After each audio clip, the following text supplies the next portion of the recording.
Forgetting Ashville is an actual play Chronicles of Darkness podcast set in the fictional New England town of Ashville. We're all friends, we're here to have fun, but our story can include graphic violence, drug use, sexual content, and other mature themes. Content warnings can be found in the show notes. We've talked at our table about safety, comfort, and consent, both as players and storytellers. We know what to expect, we're all excited to be here, and we want you to feel the same, so listener discretion is advised. Now let's forget our troubles. Last time on Forgetting Ashville. A group of childhood friends, Dan, Jesse, John, Aviva, and Lola, reunite in their dying hometown after a long time apart. Brothers Dan and Jesse have maintained balance in town, with the help of John's occult expertise. After speaking with his uncle, John notices strangeness in Ashville. Aviva, presumed dead, rolls on in, just as Lola is found confused and changed in the woods. The friends gather at their usual cabin for the summer and start to share their secrets. Tensions rise and lead the group to notice that the evidence of their stay isn't lining up with the apparent timing. They split off to investigate. Jesse, you trot off around the perimeter. Lola goes with him because suddenly this doesn't seem like a good idea to have people going off by themselves. Okay. Jesse, you trot off towards the perimeter, and you notice Lola is coming after you. Are you changing to aid your senses? Or is her presence stopping you? Jesse will stop, look back at Lola, kind of give her a smile, and, well, why don't you hang out with them? I think it might be a little bit faster and easier if you let me do this by myself. That's stupid. I promise you it's not. It's really stupid to be alone right now. You've been having nights. Someone is stealing time from us, and I don't think you should be alone. He kind of frowns at that. All right. I can close my eyes for a minute if that makes it easier. No. We'll just we'll do a walk together. He kind of like frowns awkwardly at having company, but accepts the fact that she's probably right. And the two of them just start doing a lap around, a lot slower than he would have liked to normally. Okay, make me a let's call it a wits investigation. Both of us or just him? Well, let me ask you a question. Are you looking around or are you keeping an eye on him? She is... Like, are you actively aiding and looking around, or are you here to make sure nothing... I'm here to make sure nothing happens to him. Okay, so you make me a wits composure as a separate one. Would Scent give me Scent will give you more information. You can use Scent.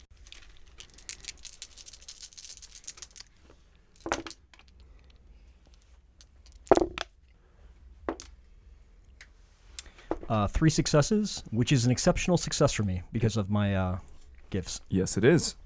Also 3 successes. Okay. So, your 3 successes, Lola, you are pretty positive that you guys are alone out here. Nothing is coming to threaten Jesse while he's out here walking. You do see him walking, and he like stops and sniffs the air a few times while he's looking for things. He's, conducting like an investigation of the premises like a person would, but he also just occasionally looks at things that, to your perception, don't seem like it's anything. Mm-hmm. Like he'll stop and look at a tree longer than you might expect him to, and he sniffs the air a few times. Jesse, with an exceptional success, you become pretty certain of a couple of things. 1, there's no one else here. It is just the 5 of you. 2, you can extend your senses into the Hyseal. If there are any spirits lurking in twilight, you can see them. And there is for being like a cabin that has some importance out here and like all the energy that's been flying around, all the concepts, and it is surprisingly empty in the Hyseal out this way. Unfortunately, that's like the only thing. You're pretty certain, because you see some scuttling in the undergrowth, that your totem is out here. Because he follows you around. Right. But there are no, like, wandering spirits in the area to the point where you are certain that is unnatural. Now, don't get me wrong. The Hyseal exists. The Twilight exists. It's here.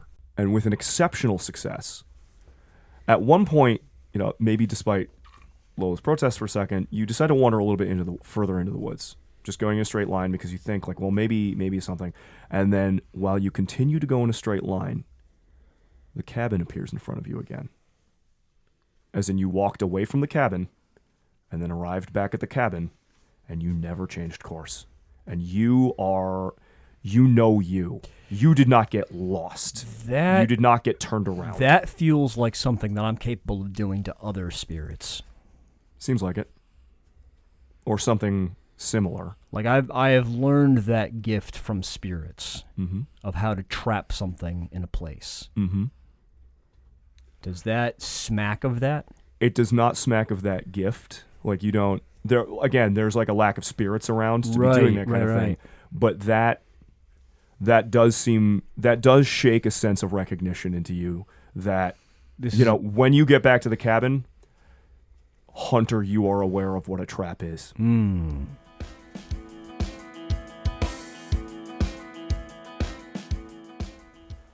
There being now a moment where it's just Aviva and John after that confrontation. She looks over, not really quite looking at him, but more looking under his chin, and says, "Sorry, I probably shouldn't have shoved you." At that, he kind of smiles a little, and he approaches Aviva, his hands up still, as in case she might decide to beat him up now that everyone's gone. It's a wince that he has continued that behavior, and she's like looking away. I do not understand exactly how you're here, but I don't intend to waste it either. And John kind of holds his hand out, like offering a shake. How about a truce? No more apologies. That succession of little nods, and she reaches out, claps your hand in a pretty firm handshake. And once the handshake's through, looks up and offers a hug. He holds his arms out and he hugs her. I missed you. I miss you too.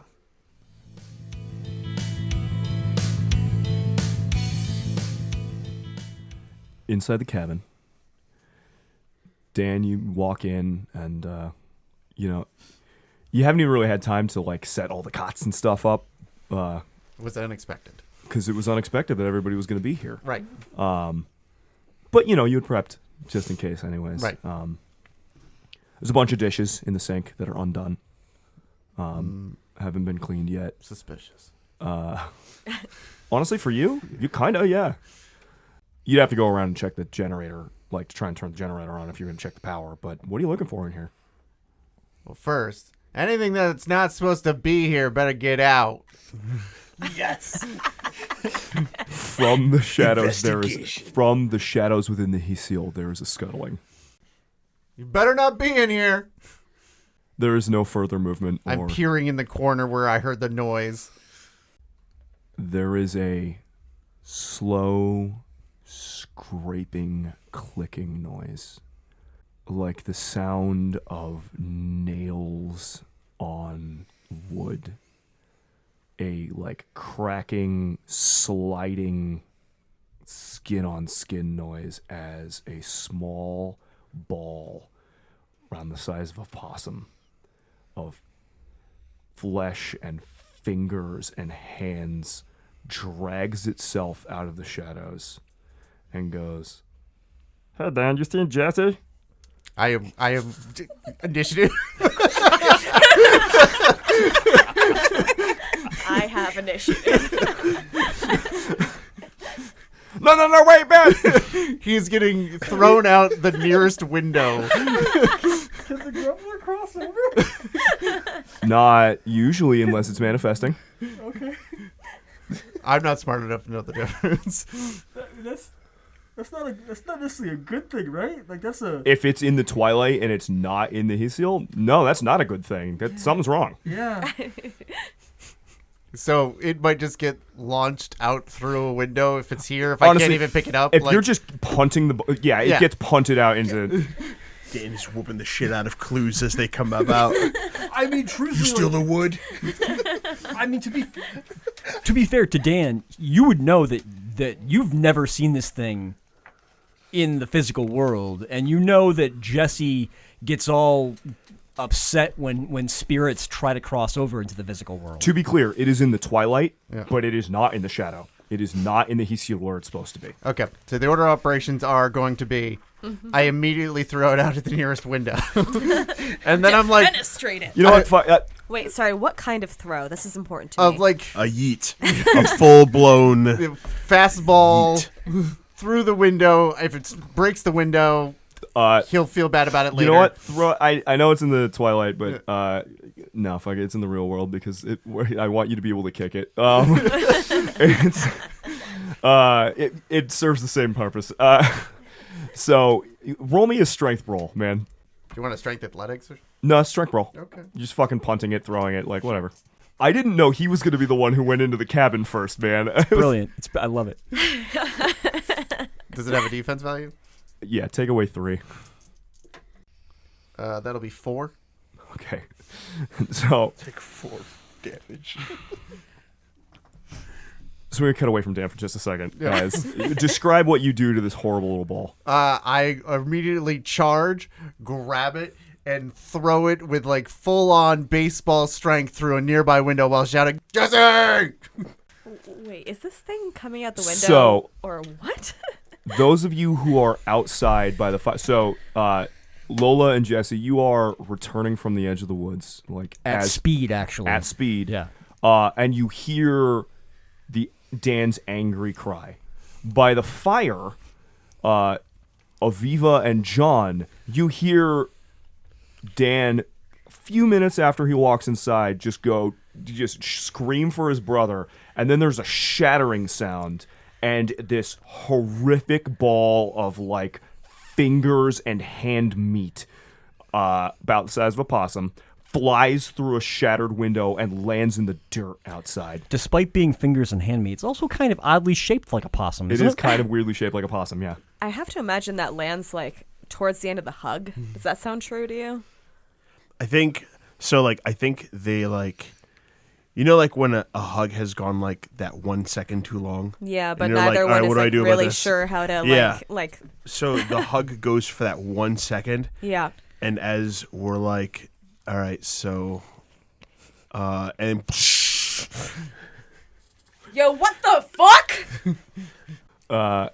Jesse, as you and Lola run back, you see the manifested physical form of the hand grubbler, like, slam into the dirt outside and just start, like, all the fingers start, like, skittering around themselves, essentially trying to right itself, and it looks just very upset and scared. Is it showing a middle finger to Dan? It's not, no, it's too Okay. nervous. I am Fair. stomping up to this thing, under the impression that maybe it has attacked Dan. Jesse will interpose himself between anybody else and the grubbler. Aviva stops, recognizing that you know something of this strange hand clump. And the strange hand clump, fingers like forming sort of like a mouth in a weird way, like on its back almost, is just like, Jesse, what you doing, man? Where you been? I come out of the house, I think, at this point, and be like, I told you to keep that thing away from me! All right, first off, I have no idea why the grubbler's here. You should, and then he spins around, and first off, he does like a little, like, puts his hand out. And the thing sort of stands up on its, what would be its hind legs, also made of like horrible elongated fingers, wiggles fingers out of where its head question mark would be, and does a little like with the You do handshake a little finger wiggle. with Jesse. All right, first off, finger wiggle. And second off, what the hell are you doing here in the physical world? This is not a good time. And you shouldn't be here at all. I should, like, actually probably kill you for this. Hey man, that's not my fault. That's why I'm looking for you. my eyes shift over to Lola. She is paralyzed. Also, guys, she is eyes super wide, kind of clearly not I think okay. With a hand gesture, he kind of like quietly invites her to stand confused alongside him confused. Also, guys, I think we're in a trap. She shuffles over towards Oh, John. that makes a shit ton of sense. Jesse, man, you gotta answer because it's like I'm fucking starving. There's nothing here. Oh, God. You're gonna have to hold out for just a second. No. Go find a shadow somewhere, guys. And no, it like scutters and skitters under the porch. yeah, seriously though, guys, I think we're in some bad news. The woods aren't right. I'm still stuck on what the fuck. That's the hand grubbler. Get over it. What is No! a hand grubbler? Oh yeah, we didn't explain. Dan and I are Oratha. So the woods aren't right. You're authors? No, Uratha. It's What a fancy word for werewolves. Lola blinks very fast and starts. When were you going to mention that? Well, We just did. I don't know if they were. Well, no, we were waiting for everybody else to get their stuff out. Oh my But then you started a fight, Yeah. and then suddenly there's firewood going missing, and What were you doing at the opening of the hedge if you're a werewolf? well, first off, Do you have any idea how dangerous that is for you? a little bit. My uncle told me to always stay away from there. Lola. Okay. Before we spiral out of control, I'm fine. Brag. the woods aren't right. There's a trap, you said? Yes, Okay. I tried to do a loop around and inspect all of the woods, and that loop brought me prematurely back to the cabin, and I did not mean to do that. I know trickery like this. And spirits your- have taught me things like this. Your hamburglar friend, He's the hand grubbler. Grubbler, I'm sorry, your Grubbler, He's a spirit. He belongs in the Hasil. but He for some should reason not be isn't here. And he doesn't know why he's here? That's what he says, and I tend to believe him. Yeah, he knows better than me in my presence. So you and the Groveler, you know how Grubbler. what's happening with this, or No, I like that the groveler. No, I have no idea what's happening. In fact, the woods are empty, and so is the Hasil, and that's not a common thing for places like this. I would expect the Hasil to be alive with spirits right now. Prime site. Hey, buddy, what you looking for? I am looking for supernal events that are taking place, and I want to see if where we are still corresponds with the rest of the world. Two things. One, no. You are at the cabin, but the cabin is not at the cabin. Okay. Two, your phone says 10:30, but there are ripples in time that says maybe that's not true. And three, there are none of the telltale signs of a working, which gives you a big old question mark. Okay. Lola, why did you ask me to check the phone? Because there's no way we could have used all that wood in the time that we've been here, so that means someone stole time from us. You're right.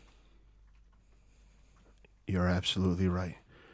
Jesse, here and there are no longer linked to each other. And I can't identify exactly what it is that's doing it. Not exactly. But you might have suspicions. But I can only think of one thing that would do this, and I don't know. I don't know why she would do it now. she? My mom. Your phone rings. like as though he heard a genuinely frightening sound. He kind of like looks down at his pocket and takes out his phone. And your mom's calling. He looks to the group. It's her, and he answers. Mother. Hello, son. How was your camping trip? It's been interesting so far.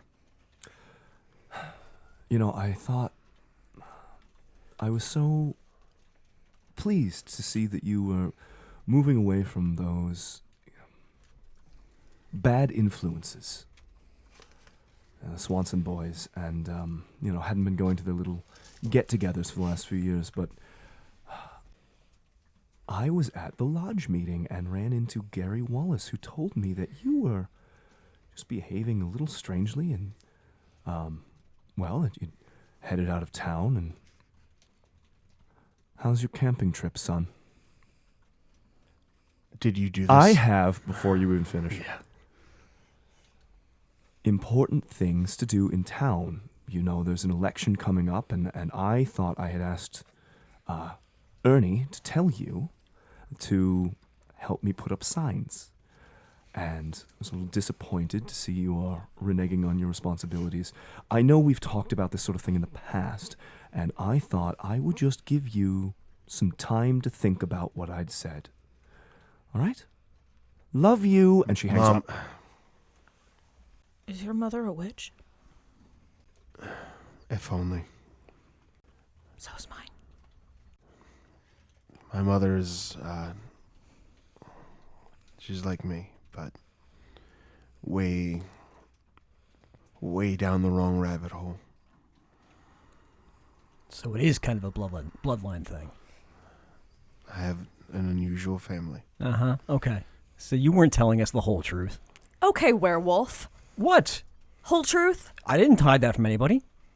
Yeah, Jesse, don't take that shit. Okay, listen, guys. I cannot agree to help her. But she's not going to let any of you out until I do. Wait, so she trapped us here? Yes. Can we untrap ourselves? Yes. We could try sidestepping. I don't know if she's able to trap us in his seal as well. My understanding of the universe is divided into 10 arcana. There are those that I've become proficient with, but time and space, no. I'm not helpful here, and I'm so sorry, guys. I didn't mean to. He kind of looks at Aviva. She is and actively giving him a dirty immediately look. goes to correct himself. I don't have a solution. And he just kind of looks to the rest of you. I also look to the rest of them. I mean, how's it work? It's like time magic? It's time. Time follows a set of rules as we understand them because those are the rules that we are shown. But there are other rules. Time's an arbitrary construct, for the most part. And those who can see it and can manipulate it can do all kinds of things with it.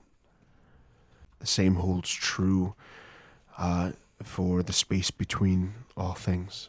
It's an illusion.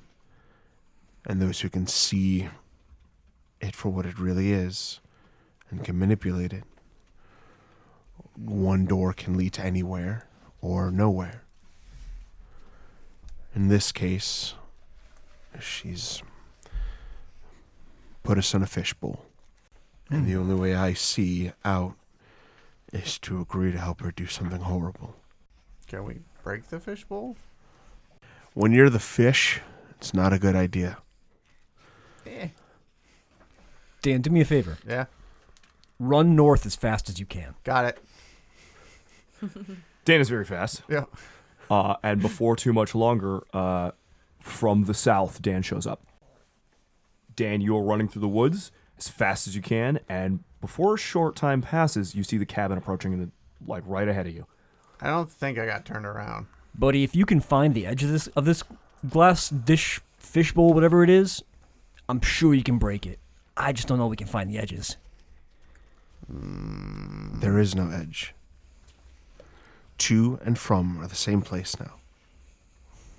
Wasn't there like a spot where you were still running out versus running in?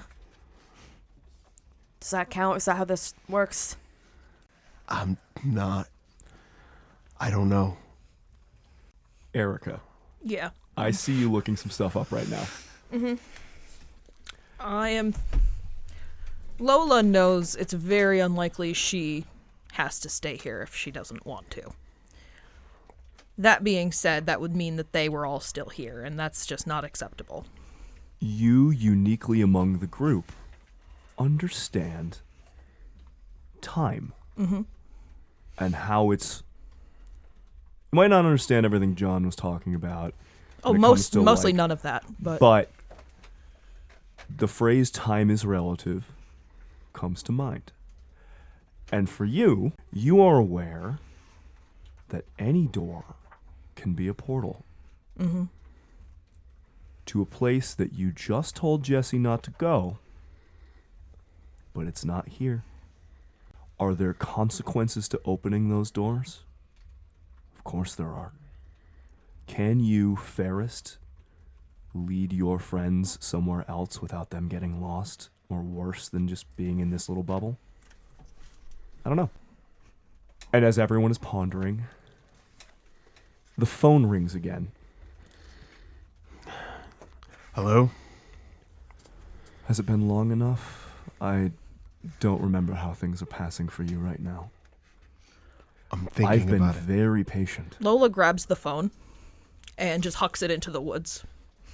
The phone is hucked into the woods and then falls out of the woods and skitters back next to where the truck is. Don't talk to people who hurt you. Whose voice is that, John? I'm alone. You're at least with the Swansons. Who was that? And it occurs to you, your mother might not know everyone who's back in town. Yeah, I pause at that.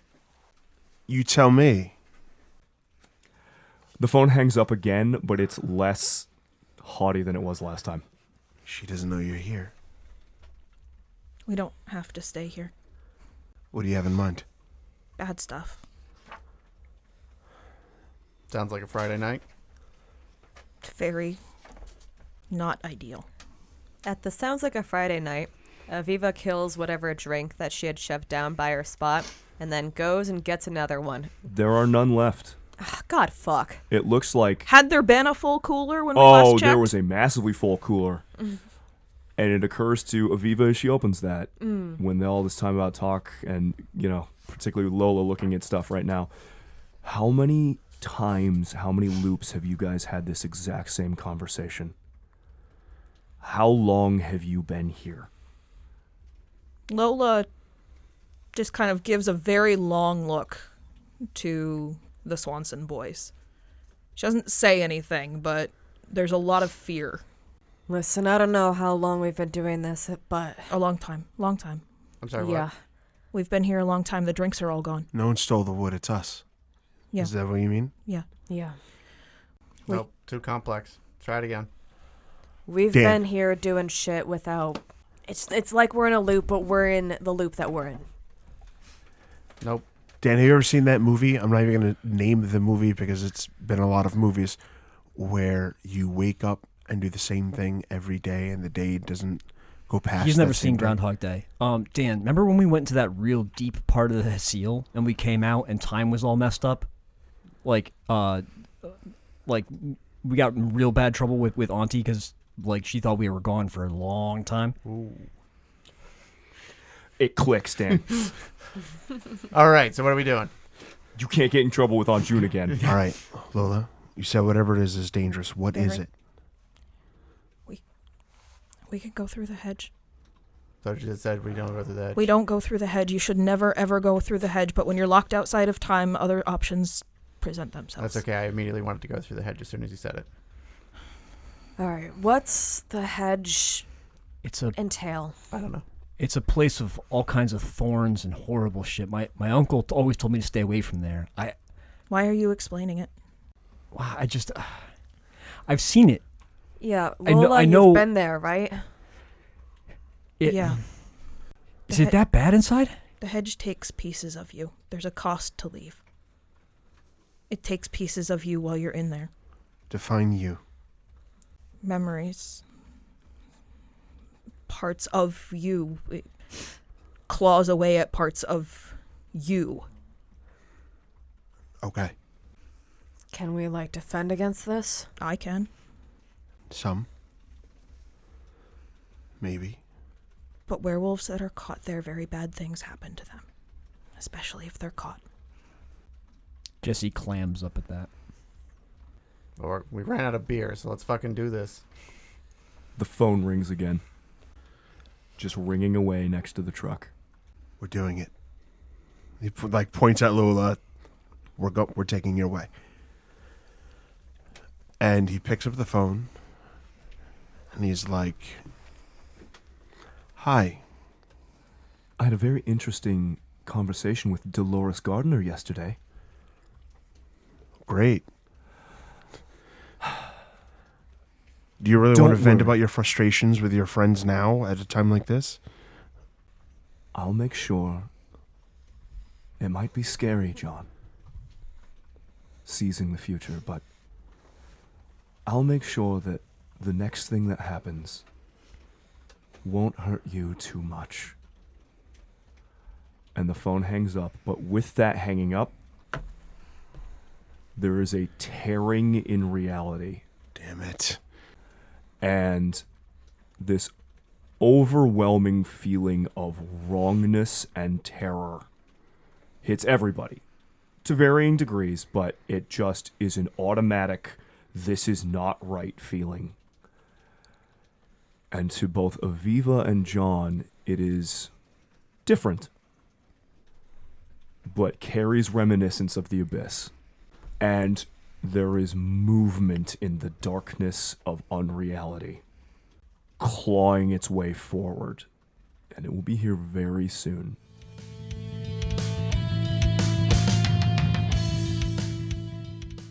I need initiative rolls from everyone.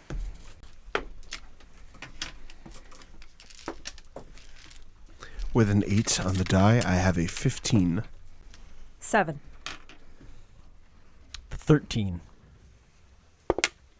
6. 13.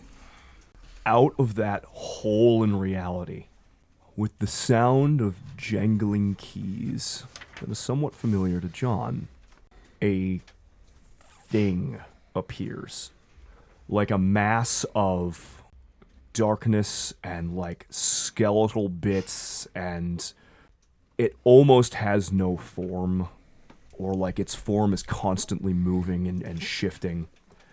To Dan and Jesse, this looks like a spirit, like the most broken, abstract concept of a spirit. Your uncle a long time ago told you stories about the Idigim. This is not that, but it is the closest point of reference to the bizarre tangle of what should not be, as you guys have. Spirits born from elsewhere. From not here, yes. You would understand it best as some sort of spirit, but a spirit that does not belong. Right. Some kind of much lesser planed Idigim. Aviva, you would likely understand this as you heard tale of the deeper you go in the underworld, the Kerberoi become more and more abstract and awful and inhuman. That is maybe the best point of reference that you have. Yep. Dolores, Lola, there are Fae of Nightmares that have not the imagination to put something like this together. John, as the only one who might have a grounded point of reference, as this thing rips and like falls out of a hole in space. Fuck. Okay. And just like crumple splashes onto the ground. You may roll me an intelligence occult. I really want to know what this is, Okay. and so I will be marking off a point of willpower. Okay. Gain 3 dice.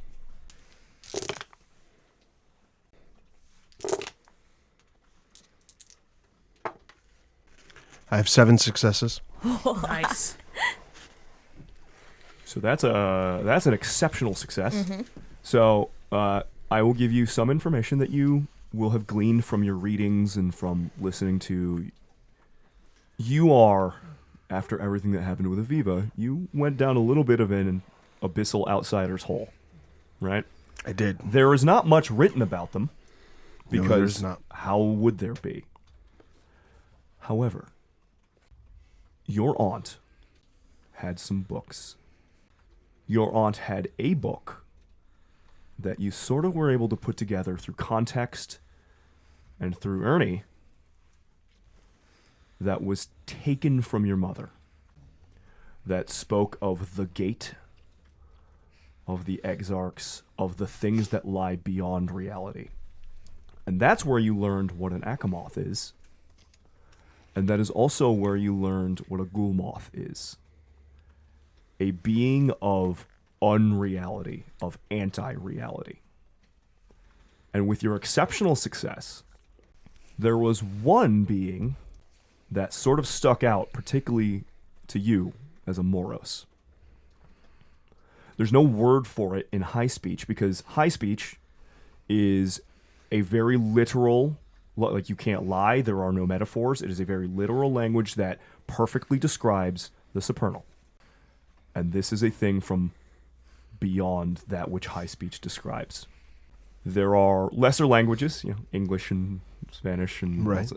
The benefit to the lesser languages is that they can speak in metaphor. They can describe things that don't exist, because all of those languages talk around, the ideals of what things are. There's a Latin phrase that stuck out, quod nasciat mortem, that which does not know death, otherwise known as the antithanatal. The antithanatal is a being of anti-death, breaking the rules of death itself and disrupting the natural order. It is literally a thing that does not know death. And since you got an exceptional success, I will give you one more piece of information. I'm going to let you choose. When the Gulmoth come into reality, they are beings of anti-reality, right? But because they are here, they begin to take on aspects of the anti-reality, and they are sort of forced into reacting to the world around it as if they are inside reality now. And while they break those rules, they are still somewhat bound. So the way that they are best described and the best they work is like spirits. They're just spirits of things that don't exist. So I will let you choose one of three things. The Antithanatal's Bane, the Antithanatal's Ban, or some of the abilities of the Antithanatal. You may choose which one you want to know in this moment. Okay, so... And a ban is like a law that it has to obey. Ban, now that it is here in reality, there is a ban. There is a law that it must obey. And a bane is like a vulnerability. A bane is a vulnerability. Okay. Certain spirits can only be hurt or killed by their bane. The more powerful a spirit, the more obscure and specific its bans and banes are. The more difficult that they are to attain. So because John has made the journey to Stygia in his time, he's numb comparatively to the average person to fear and worry for his own demise. But despite this, he still takes a step back. I would like its bane. The bane of the Antithanatal is itself a weapon of death. An obsidian blade taken from a Kerberos from the lower mysteries. Check your pockets. Ooh, no. This is giving me bad ideas. Okay. Mage, the Awakening. It's an Antithanatal. And I look at Dan. This thing cannot be killed right now. But can you buy Lola time? Yes. So the Antithanatal is acting first, but its action was to manifest into reality. Okay. What are everybody's initiatives? 13. Infinity. 13. 7. 6. 15. Okay, so now that it has manifested, John, you actually have an action. This is moving too fast for me to use high speech. So I will focus and envision the imago of something I want to draw into reality. Okay. And with the runes that are on the bits of jewelry that I have, I'm going to cast a spell on Aviva. On Aviva? And he extends his hands and draws threads of shadow into reality. and I'm going to wreath her clothing in it. And I'm going to call forth armor made of shadow for her. What sphere is this? I am using death. You are at a 2-die penalty for being in the presence of the Antithanitau. That is rough. Okay. It is a being of anti-death. Oh yeah, no, I don't like this guy. It's about the size of like a massive, oversized bear, but it is an ever-shifting form of like black nothing, it almost looks like. But occasionally, like bits of bone or like a skull will like push its way to the surface as if it was like pushing through elastic almost. Okay. And then like come back down. It's essentially like a monstrous blob of like black ichor and bone. Okay. Oh, and what is the cost? Was that? What is the cost to this? This is just raw a- magic. Just yeah. Okay. I'll take a free reach to increase the duration of her armor. Perfect. 2 successes. 2 successes. Okay. Okay. He draws shadows to Aviva, and armor starts to manifest over her that is made from shadow with odd inlays of like Atlantean gold. Aviva gains 2 points of armor. Aviva, John gestures, and suddenly you are clad in the armor of the sphere of death. I'm going to get it right this time. That goes to Lola and Jesse. Jesse will spend a point of essence, and as he leaps forward towards this thing, his body cracks, and his skin rapidly shifts, and his hair suddenly covers his body, and he changes into that form of a dire wolf and changes into Ushul. A massive and terrifying wolf appears where Jesse was. Completely black fur. And that's reflexive, right?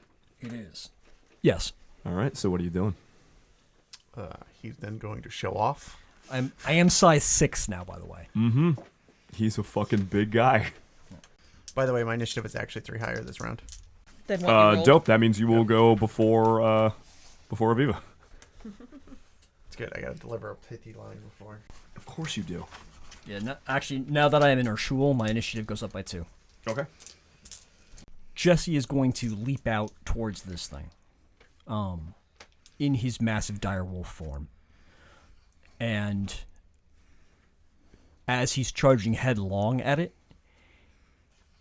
he dips down and heads, almost like as if he's feinting a charge, dips down around the side and rakes at its legs, and makes a flanking attack. Okay. So the damage from this attack will be applied to its defense and initiative. Okay. It is defense 7 currently. Okay. So go ahead and subtract. Despite this being a massively powerful spirit, it seems like it is not yet this fresh into reality, very good at defending itself so much as just being there. So I'm normally at 8 dice, so I will instead be rolling a single die. Oh no. Is it a chance die or a single die? A single die. All right. I'm going to re-roll that because I'll make my attack rote. Yeah. A single success, but You- that will take away from its defense and its initiative. So -1 to its initiative and defense. Yes. All right. Despite the fact that this thing is a like formless shape of horrific anti-death, Jesse, this is not the first time you've thought something. I mean, this is the first time you saw something like this, but you are used to hunting down spirits. Your brother and you have gone on Cisco Da before. This thing is terrifying, but it's not outside of the realm of imagination of what could be found in the His Seal. This is some kind of upper Umia of like a Dahir spirit built around the concepts of like Idigim. It's weird and terrifying, but You believe that you can understand it enough of a reference point that you can try and fight it. Yeah, I will convince myself that that's what I'm looking at here. Mm-hmm. And so you rush forward and make a swipe at, I mean, it doesn't really have legs, but like you get and set up the flank to swipe it down before it gets its bearings under itself to set it up as you engage in wolf pack tactics. After Jesse attacks and disorients, turning into a massive dire wolf. Lola, what are you doing? Lola pulls up the hood on her hoodie because she knows where she's going. And she runs over to the cabin door, closes it. Is there anything in like a role involved with opening a door to the hedge, or is that just something I can do? So to open a portal to the hedge, you must find a closable portal, like a window or a door, or something that can physically open and close. Mm-hmm. And with it closed, you have to spend a point of glamour and make some sort of request. Like, it can be something as simple as open sesame, you can sing a little song, you can however you make the request. And then you can open that door, and it will be a portal to the hedge. Now, a warning, in case, not that this isn't a dire circumstance, that portal, you have no control over where it goes in the hedge. Now, any portal that you open will always open to the same place, but you don't know where it's going to dump you out in the hedge. You will have to find your way there. Okay. However, the door is currently open, but you're near a cabin. All right, so Lola pulls her hoodie up over her face and closes the cabin door, running her free hand over it, kind of like she's petting a really good dog, and says, if you give people light, they will find their own way. So she does exactly that. She closes the door, pets it for a minute, says her words, opens it, and throws it open. On the other side, you see a cheerful little cabin.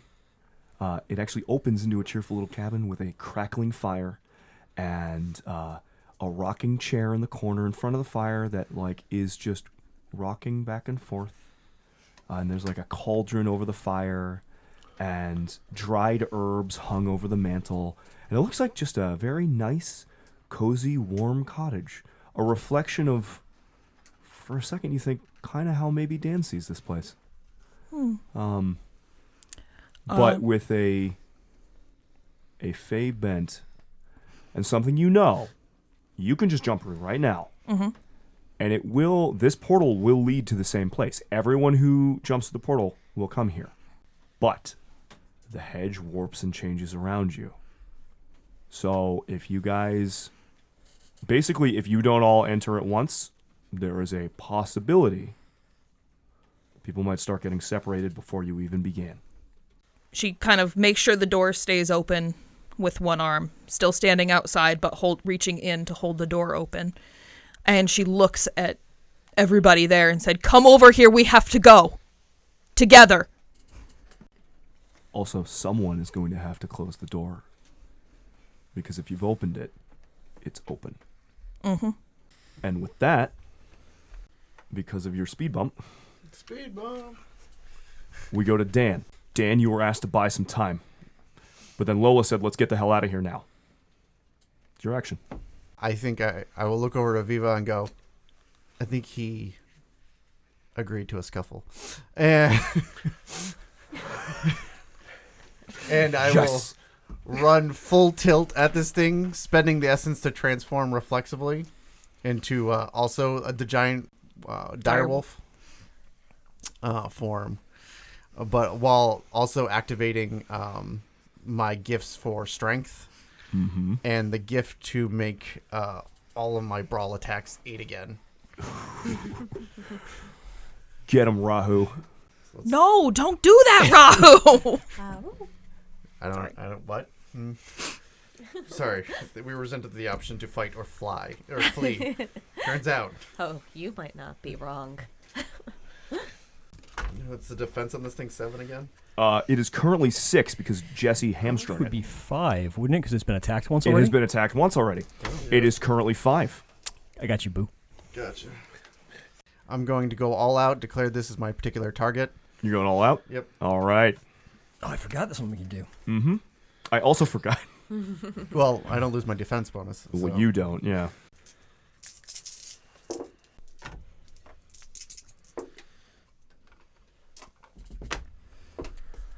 That'll be 9 successes. 9 successes? Yeah. Dan, with 9 successes, a couple of things occur to you almost immediately. One, this thing, even for fighting a spirit, this thing does not have a form. It does not quite obey spirit rules. It's still disoriented from coming into this reality, but in your massive Urshul form, with your brother having hampered it, the two of you engage in pack tactics. Jesse goes low, you go high.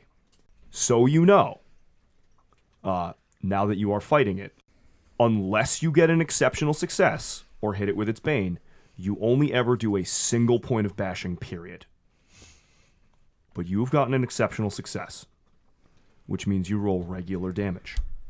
So it will take 9 damage from your Urshul claws raking across it, tearing just huge gobs of like black ichor and like bone out of this horrific like being of whatever the hell John said. Yep. I would like to use this opportunity to apply, it may or may not work, a tilt for knockdown. It is immune to being knocked down. No, give it a shot. Totally worthwhile. Yep. As you tear into it, you Yeah. come to the sort of equal realization that, like, because this is essentially a blob of bone and ichor, there's not really an up or down in the same way that one might. I assume that generally it would assume. also be immune to arm and leg racks, too. That's maybe not a terrible assumption to make. And Dan and Jesse working in tandem show the absolute brutality of being a fucking werewolf. Aviva. In response to what I said, John gets a bit of a rogue smile, and she says, "Let's do it right together. How's this thing looking now that it's been fucked up by the werewolves?" Not actually that bad. Oh. I mean, it looks like there are big chunks missing out of it, but it's still doing okay for the moment. So, Aviva has just watched Dan's takedown, or the attempt at the takedown, and she's seen that the way this thing moves, the way that it is somehow here. She's watching the way the werewolves are moving around it, and as this armor starts laying down across her form, across her body, you notice that it's not laying exactly as you might expect. The flesh beneath it seems to be changing. The gold in the armor has a dark glint to it. It's not moving right. It's not falling right on her body. And Aviva attempts to don the call. Would you like me to start to roll for that? Let's roll for that first. Are you using any of your keys? I am. Which one? So Aviva has a key of chance within a memento.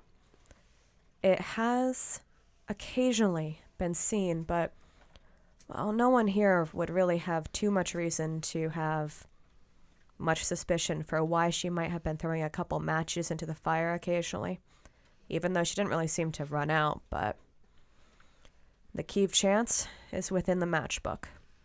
Despite the fact that you guys have been here for who knows how long, still plenty of matches in that matchbook.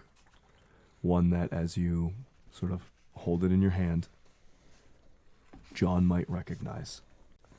Wrong place, wrong time. Go ahead and roll. Okay. So rolling for that is... You will be rolling your synergy with the final girl, Yep. plus your ranks in call, plus the attribute associated with the key of chance, which is dexterity.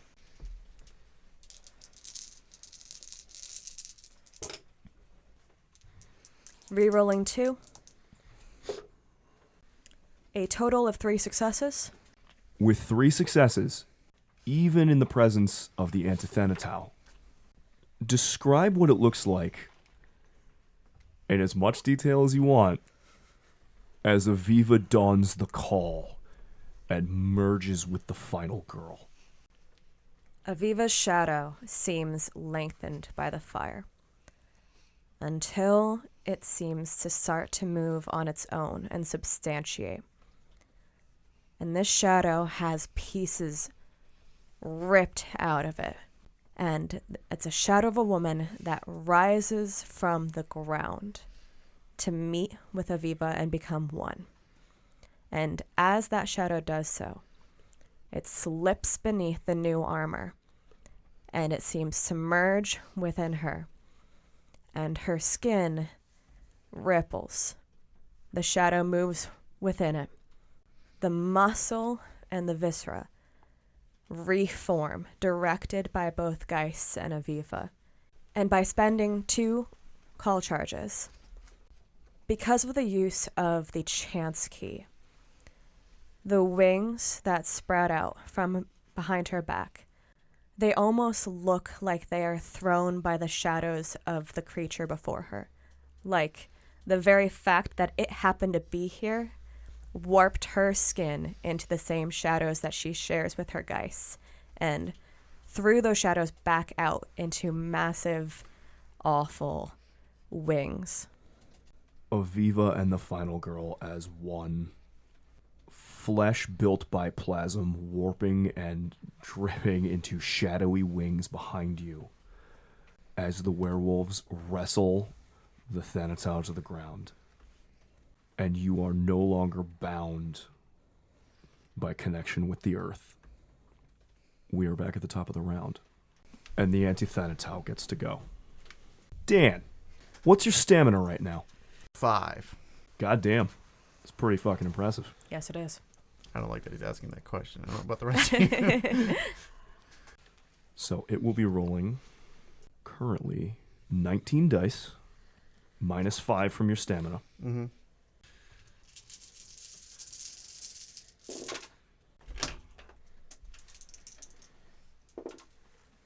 The Antithenatau, one of the skulls sort of presses to the surface near the giant dire wolf that is Dan.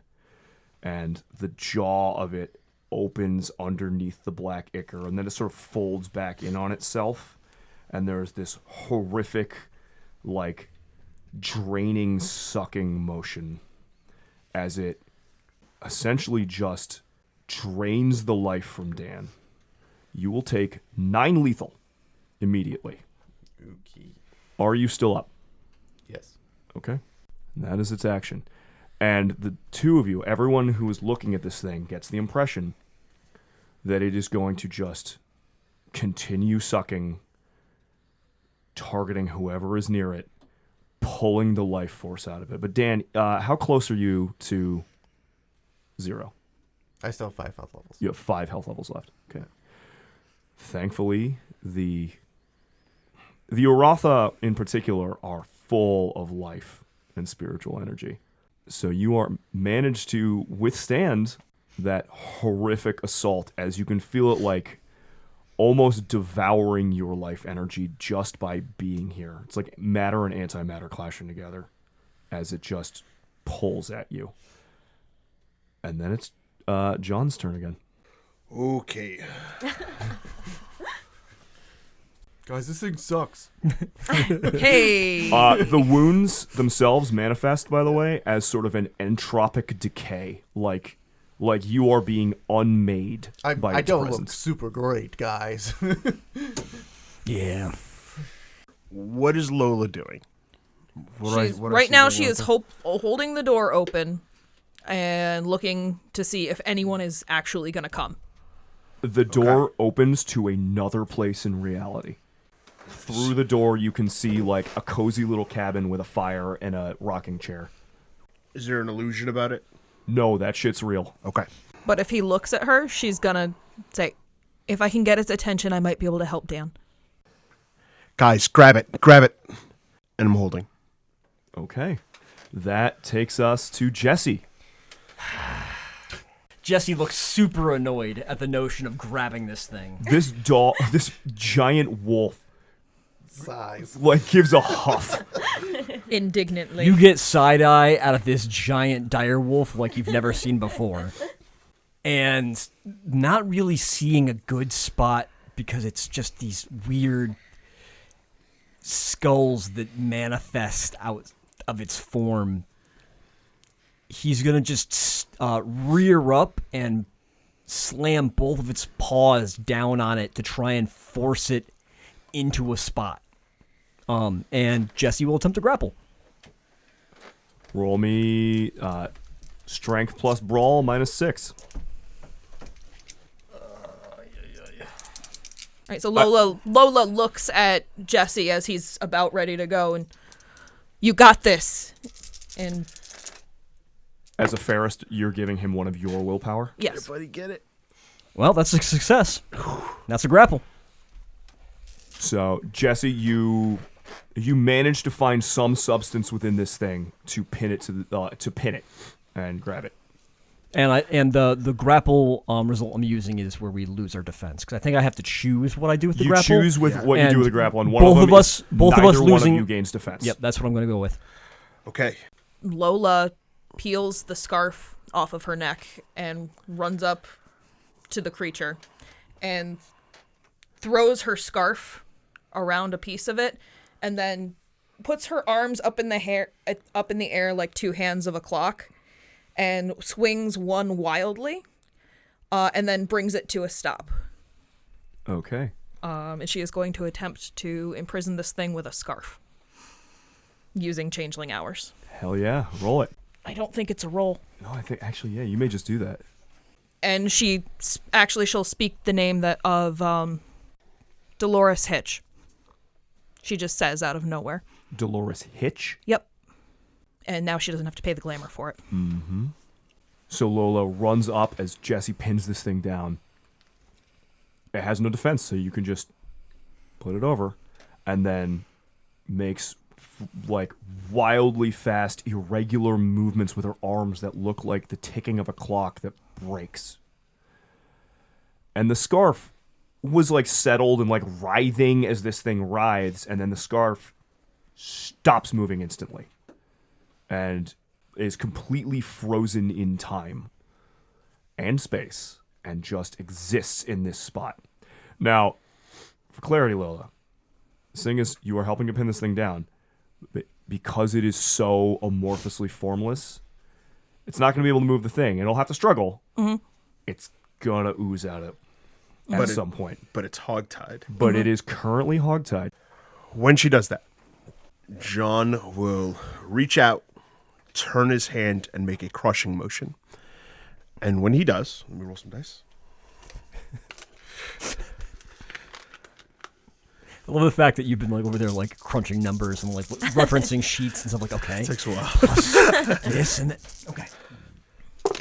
Welcome to Mage. Okay. With 3 successes, a total of 2 reaches, he will wrap. Essentially, the earth shifts, reaches up, snatches it, and engulfs it in a ball of sandstone. And where he was, there's now just a rock. It can get out with some effort, but it is currently immobilized. So to escape, it's going to need to make, ending the tilt. An immobilized character can break free by escaping from a grapple or snapping whatever binds it. If held by an item, the character must make a strength plus athletics roll penalized by the item's durability, which is, in my case, a 3. Then, if they're hogtied, they take an additional -4 dice. So it's going to have to use its action to make a roll at -7 dice to attempt to break free of the granite that it is bound in, or the sandstone that it is bound in. Absolutely. Because it is my magic, it is again inlaid with this complex array of like gold designs. Dan. I'm getting the sense that I can't really hit it anymore. Heal a point of lethal. It's true. You do heal a point of lethal. Important note that I forgot. At the start of the turn, the ghoul moth the Antithanata healed more than half the damage that Dan did to it. Just, you can tell it's like repopulating itself with ichor. Regenerating rapidly, despite the huge blow from the Uratha. Dan, get out of there. You guys completely immobilized. Guys, it's time to go. But I could hit it so hard. I know. It has no defense. There's no defense. There's no defense. And this is just 3 durability, dude. You rip right through that. You worked so hard on that. Yeah, it sounds like the crew's got it. I'll start moving towards the cabin. Want to hit it so hard. All right. You did. You are fast enough that if you want, you can go through the open door. All right. Don't go through. Don't go through. We go together. Dan, do you stop before she stops you? Or do you just go through the door? I don't know. Depends if it got to me in time and how fast I was moving. Roll me a D10. Yeah. Well, I've got the D2 if we want that too. Nope, I want him to roll a D10. 7. 7? Yeah, you can stop right before you go through the door. So I think I turn sideways and slam into the side of the house instead. Deja vu. Aviva.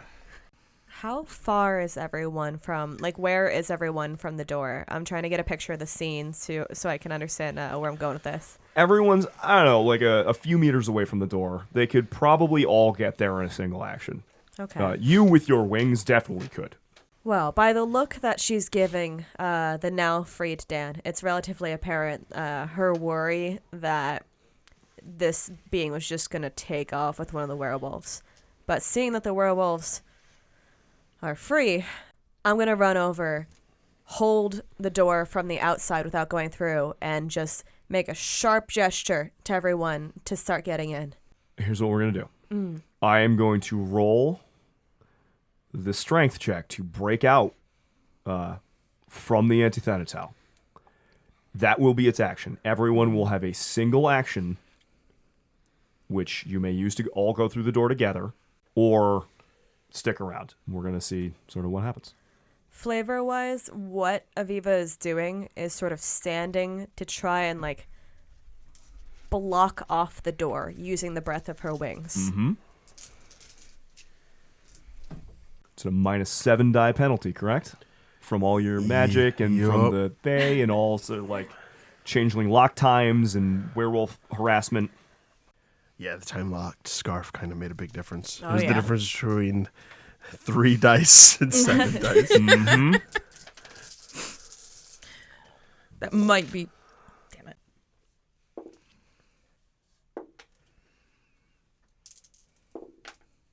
With 4 successes, the ground that had swallowed it cracks and crumbles away in just this entropic mess, and the sandstone turns to sand, and it begins to flow up and out. But it takes it time to do that. It is now freed from the prison you all put it in. But that's its entire action. It can do nothing else right now. Does everyone escape, or are we sticking around? So I kind of look between 2 things. One, there's like this almost like a wince at the inevitable destruction of the cage. And there's also this kind of curious pause at Aviva having wings and flying. And I kind of snap out of it when Lola announces that it's time to move, and I intend to go with the group. Jesse leaps over the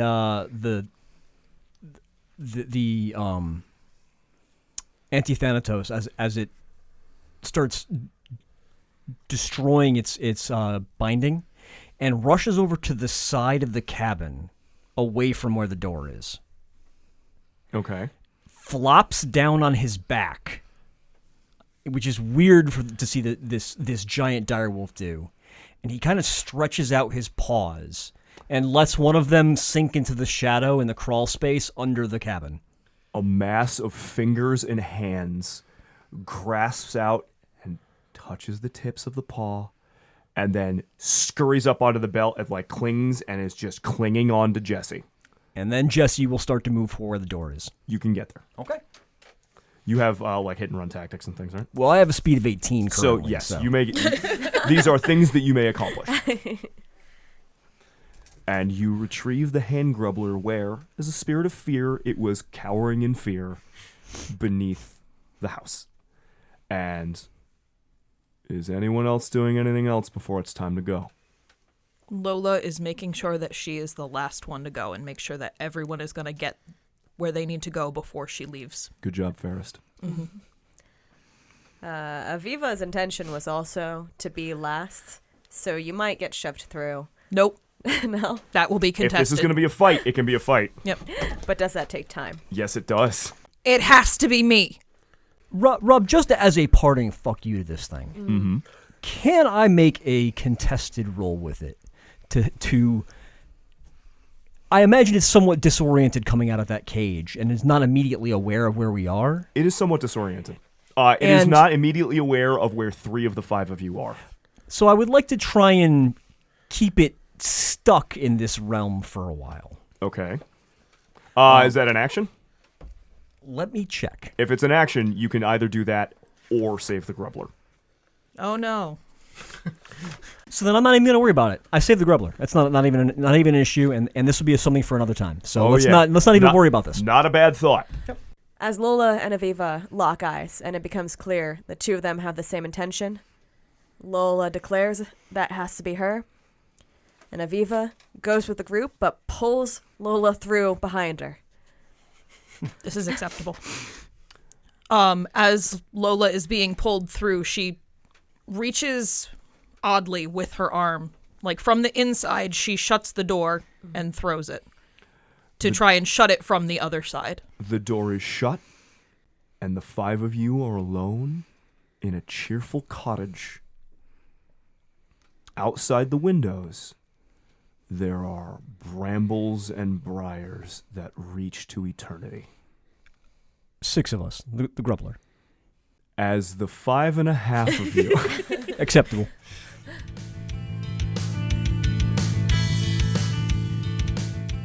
So after escaping the temporal loop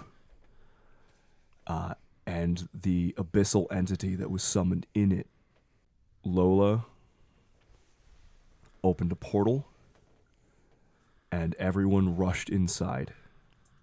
Now cramped into this tiny, cozy little cottage with sort of like white plaster walls, being hearth with a roaring fire and a kettle, like a big soup pot, a table, just a wooden, rough-hewn table with bowls of, nice-looking fruits and things to eat, cups full of some sort of beverage, a little rocking chair in the corner with a cozy blanket on it, and all the shutters closed to the windows. Cramped inside are 2 massive dire wolves, one of which is heavily hurt, bleeding profusely. John and Aviva with long, shadowy wings that sort of flicker in and out like a ghost. It's terrible. The wings, are they incorporeal and kind of flicker in between reality and non? Do they look bat-like or feathered? They would look more bat-like than feathered. It's an odd effect because she used a key of chance. It almost seems that the way that chance is translating is that the wings happen to fall into place in a way that she can muscle through. So there's something like very early 2000s horror movie about it, but if you had to pick an animal, probably most like a bat. What you mean is they kind of almost like stutter into reality? Yeah, like almost like the muscles need to re-knit themselves on occasion, or like this particular arrangement of her wings happened to be the one that came into being. This might not even be how her wings, looking at it, like it doesn't seem like her wings would happen this way every time. Almost hard to focus on it. Yeah. Yeah. And with these wings, she's trying to tuck them behind herself as she's going into this cramped space, but still she is not letting go of Lola's hand. And Lola, who was determined to be the last one through the door, her hand grasped in Aviva's. You pull the door shut behind you, closing the portal between here and wherever that was. Or whenever. Exactly. So the first thing that is very noticeable is to Aviva, and that is that once they cross the threshold and the door is shut, there is a feeling like several jabbing pins in her hand where she holds Lola's hand. And the thing that everyone else notices is Lola is trying very hard to keep her hood of her hoodie covering her face. As Aviva feels the prick on her hand, she shifts her grip, kind of pulling Lola forward to catch her wrists, as if she's not really trusting even that the portal's close. But there's still a yelp of pain as she wrings out her hand and looks to her palm, and then to Lola's.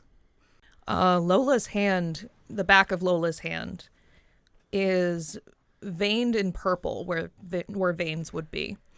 And sticking out of these veins are about 1/2-inch purple thorns. Okay, first of all, ow. Second of all, what? You can let go of me.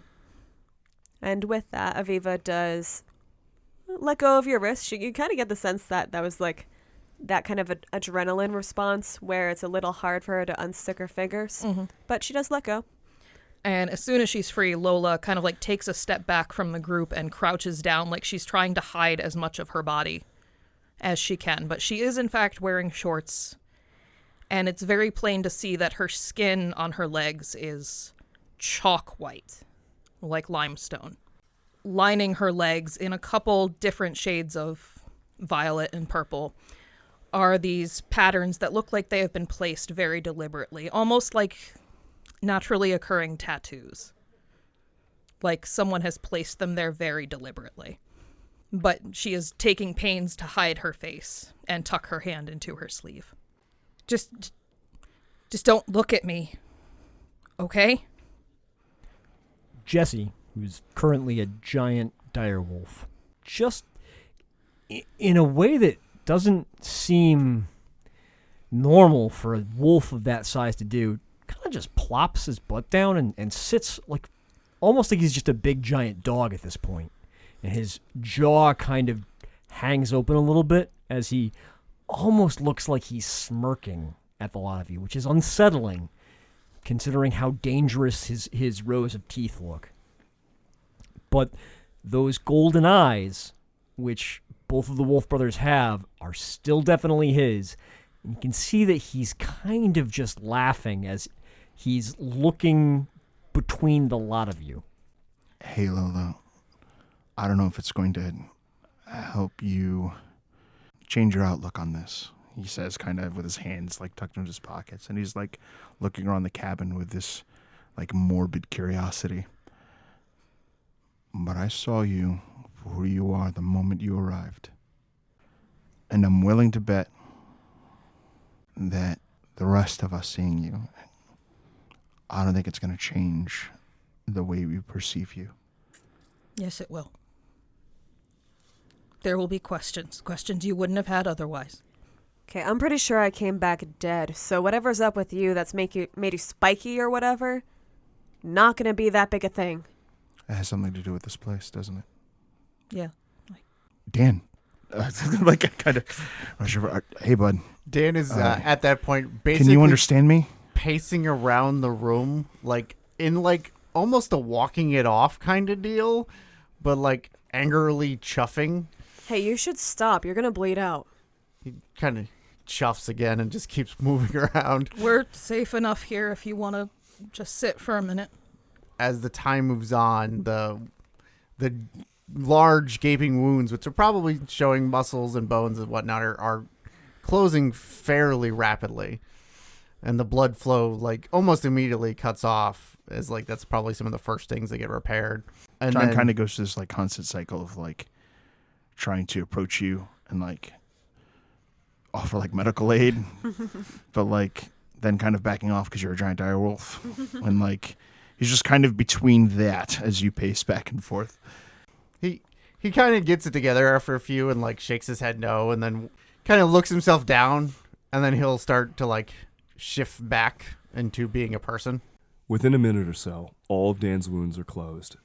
And shortly after arriving, just a little bit before Dan's wounds all seem to heal on their own, the mystic black and gold armor that had clad Aviva disappears back into shadow as if it wasn't there in the first place. When she's kind of sure that Dan is good, although his healing prompts a lot of curiosity, she kind of lingers on the if she can like kind of see the way that the muscles are knitting and reintertwining, that's fascinating to her for a moment. But she feels the armor dissipate, and there's that moment of like looking down, sort of brushing out her sweater as she realizes, and curt nod of thanks, but it's not really as curt as she wanted it to be to John. You can see the gratitude through it. While they're looking at the healing werewolf, Lola kind of peeks out from under her hood and kind of just takes stock of the current whereabouts. What kind of fruit's on the table? Honestly, it's not any like goblin fruit specifically that you recognize, but I will let you make a intelligence occult check. And what does a specialty in the hedge get me? A +1 die bonus. Okay. Lifelong trauma. What? 3. So 3? Yes. Okay. So on a success, you recognize this as, again, not any particular goblin fruit that you recognize. This just seems to be filling food from the hedge.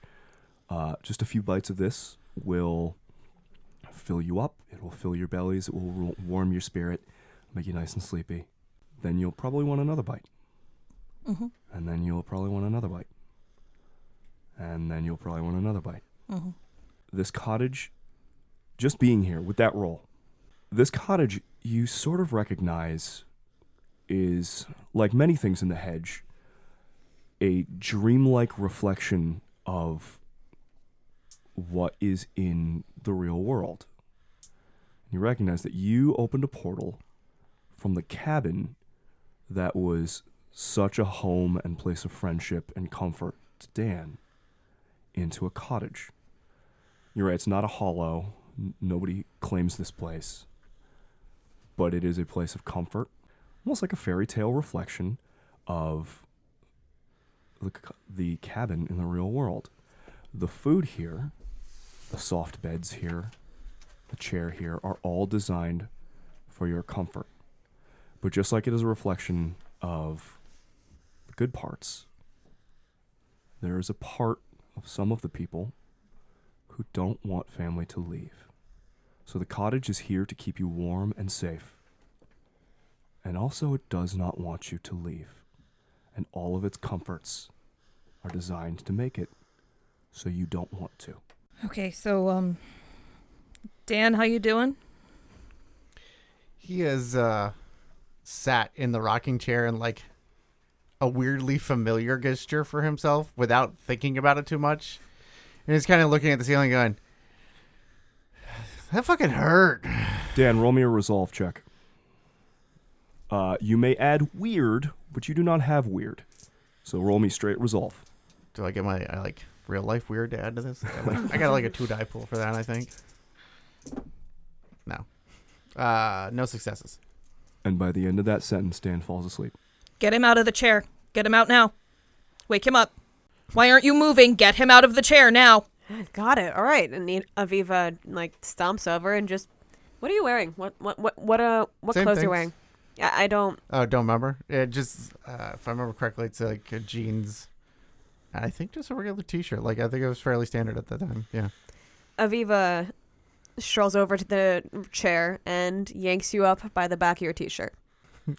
I was like, I'm a dead weight otherwise. So like, you are a Full. full The other chair's going away. you are a full dead weight. yeah.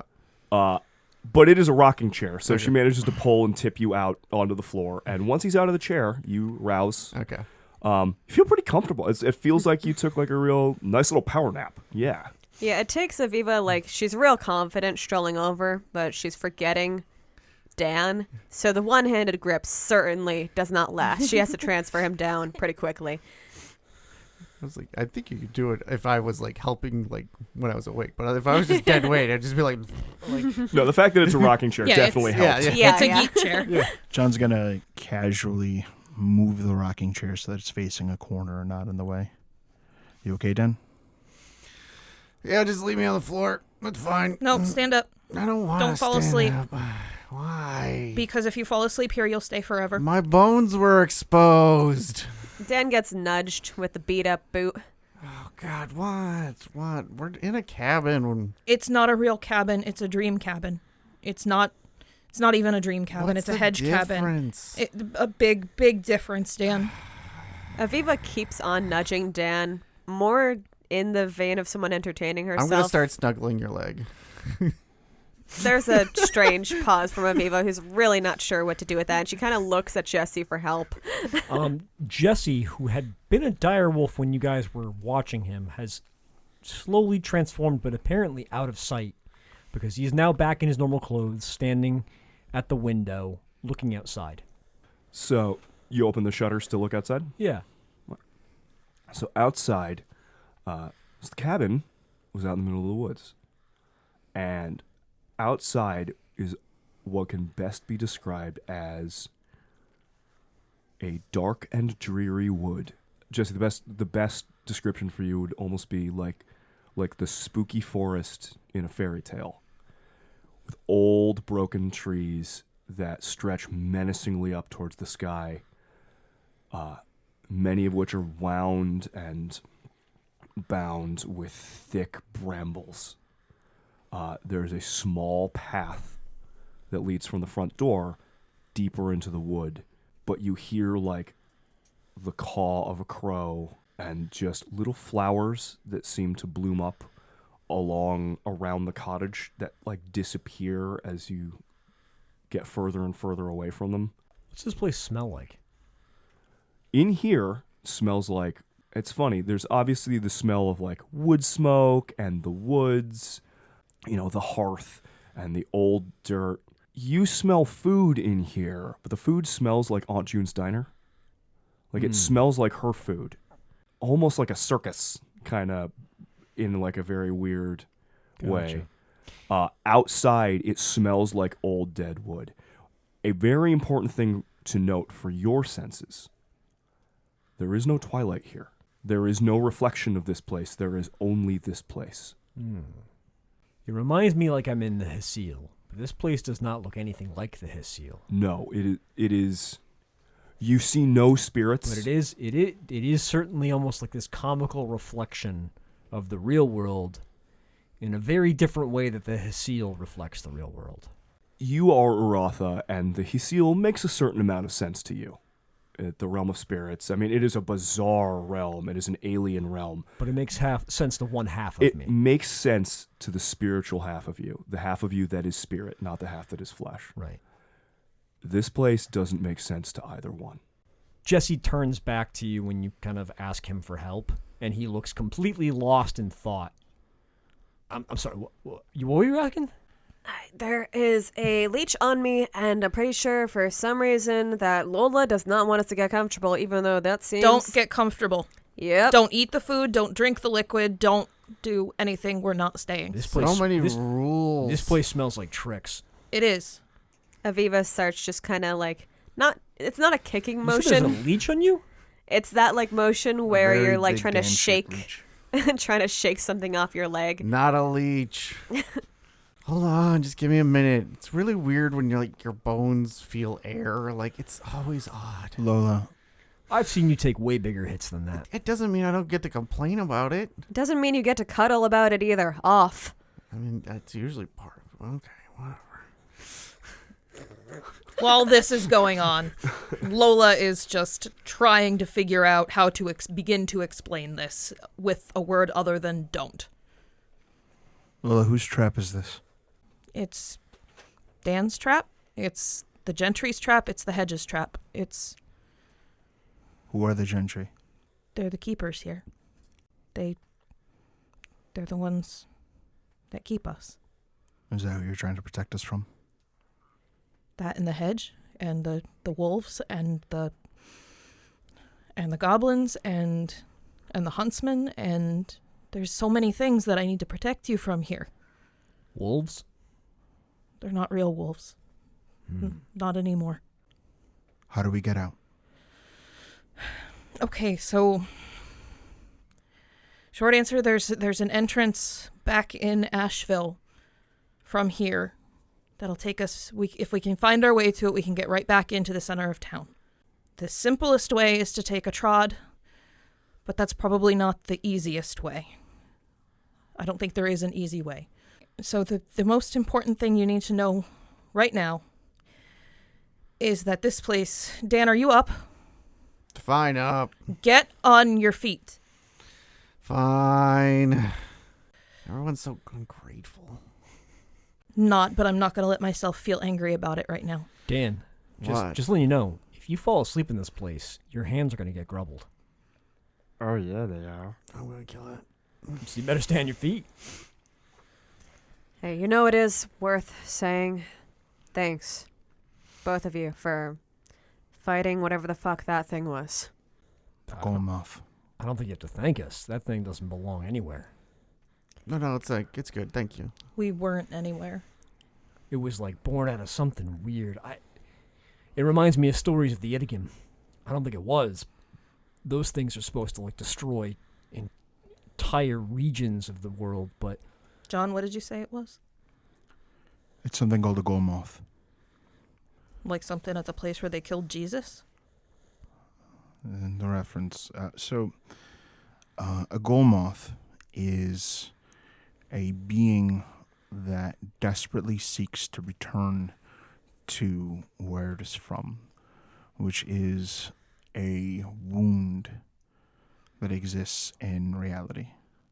A microbe from that place that's wiggled its way here, perhaps against its will, and it's trying to find its way back. And what is on the other side of that isn't very well understood, because what is on the other side of that is the abyss. What we call the space that's beyond reality. Not different realms like here or the shadow, but outside of all reality. It comes from beyond. Is it going to be waiting for us when, Lola, you get us out of here? I don't know exactly why it came to us, but if it was given an opportunity to leave in exchange for some service, it's going to perform that service. with a slight smirk on his face, Jesse kind of gets real close to you and starts kind of craning his neck around, like being far more interested in you than he has in a long time, kind of like smelling and looking closely at you. You definitely get this feeling of being sized up by an animal. Aviva watches this with, like, a Why- what the fuck Why are expression. you sniffing me? I just expected you to freak out a little bit more when you saw us. People usually do. But you didn't, even flinch. I'll try to next time. Huh. Funny. He kind of looks back over at Dan. Dan is doing some stretches. Dan's let go. Dan's showing us the way to Venice Beach. He's just like he's just like doing some like. All right, I'm sorry. Yes. New muscles always feel weird. I don't really know the relationship between wolves and those like me very well. Well, I don't know. I don't know, if you keep reading all that stuff like that, it'd be great. Normal That's people usually just lose their freaking minds. But you His kind of like his hand reaches up and he does this weird kind of like wiggling motion as he like boops you in the middle of your forehead. Oh yeah. That is really You must have seen offensive. some stuff. You must have actually seen some things, huh? Well, it's hard to lose your mind when you've kissed that goodbye years ago. All right. Well, he switches back and looks over at Lola. She is still cuddled on the floor around herself. He'll actually kind of go walking over and just kind of put a hand out to like help you up. She will, keeping the sleeve of her hoodie over the top of her hand, will kind of cautiously let him help her stand, but still hides her face. Look, we all have things that we want to hide from each other because we don't necessarily like the ugliness that comes out. I was just told that we had to. Believe me, Dan and I get far uglier than what you just saw. I can't let you feel the feelings you'll feel when you see what was done to me. Well, Not now. Well, you can't be worried about our feelings if you're going to lead us out of here. And I have to worry about your feelings if I'm going to lead you out of here. The hedge will eat the negative feelings and it will make it stronger and harder to get out. So I have to protect you from that. Okay, that's good to know. Hold on. What is the relationship between the way we feel and the way this place works? Oh no. I'm just trying to think of a elegant way of phrasing it. This place is a reflection of what you feel. Well, shit. If you feel sad, if you feel angry, if you feel hopeless, that gives it power to keep you here. If you feel hopeful, if you feel happy, if you feel relieved, that makes us stronger. And I can make you all feel stronger, but I can't drag you down first. And she pauses for a second to try and... She still wobbles her head back and forth like she's visibly contemplating, but she won't show her face yet. So I promise you that I will do my utmost to get you out of here and keep you alive and safe. And I will let you draw on me. And I will show you what I look like. And I promise you, and I need you to hold on to the hope and the trust that I am true to my word, that I will tell you the story of what made me this way when we are out. But for me to hold up my end of the bargain, I do have to show you my face, and I need you to not flip. Here's how I see it. You are our only means of getting out of here. And I think we can all agree on that. So if you need our cooperation, I'm happy to give it. It's As just that John says, I'm happy to give it. Mhm. As soon as he says it.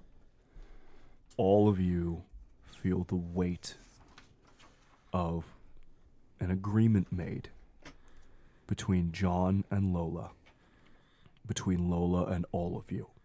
To the wolves, you understand, sort of, particularly Jesse with your pact with a totem, what sort of the weight of agreements in the spiritual world are. Aviva, you understand the weight of rules, laws of reality that are applied within the dominions in the underworld. All of you in this place feel the weight of truth, the weight of those words, and the binding of them. As John agrees, and Lola gives the weight of her word. Lola, go ahead and spit a glamour for me. I am also going to use that as an attempt to give the inspired condition to everybody here. Of course.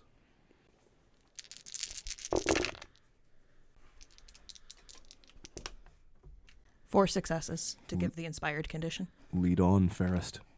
Everyone at the table may gain the inspired condition. Somehow, despite her face mostly covered for this, as Lola speaks, the language of her body becomes the Lola you have always known. The friend that you grew up with, the ones you got into trouble with, the one you made little craft items with, the one you did Saturday bowling with. And it is that Lola that is giving you reason to trust her that she is going to keep you safe. And as she does, she draws back her hood, and underneath there is the limestone, chalky white skin, and it is her eyes, which are normally a honey brown, have been replaced by 2 bright orange marigolds.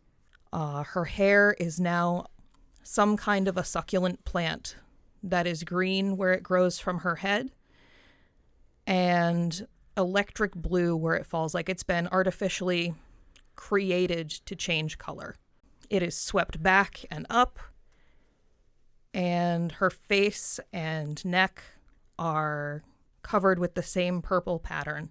You can see that along her collarbone there are a couple of asters blooming. They seem to kind of just bloom naturally from her skin. And as she takes off the hoodie entirely, you can see jutting from her back are 2 broken shrub branches coming off her shoulder blades with the remnants of peach blossom flowers. And I promise I will explain. All of you who have the inspired condition, so long as you take an action towards aiding in the group of you escaping from this place, you may gain an exceptional success on 3 successes rather than 5 and regain a willpower when you do so. The weight of Lola's words, backed by glamour, are settle over you as the transformed creature before you pulls the hood back and reveals herself to you. We can stay here a little longer if we need to recuperate, but we need to get moving. No, I'm all good. Jesse, got a marker? A marker? Yeah, we got to draw on her.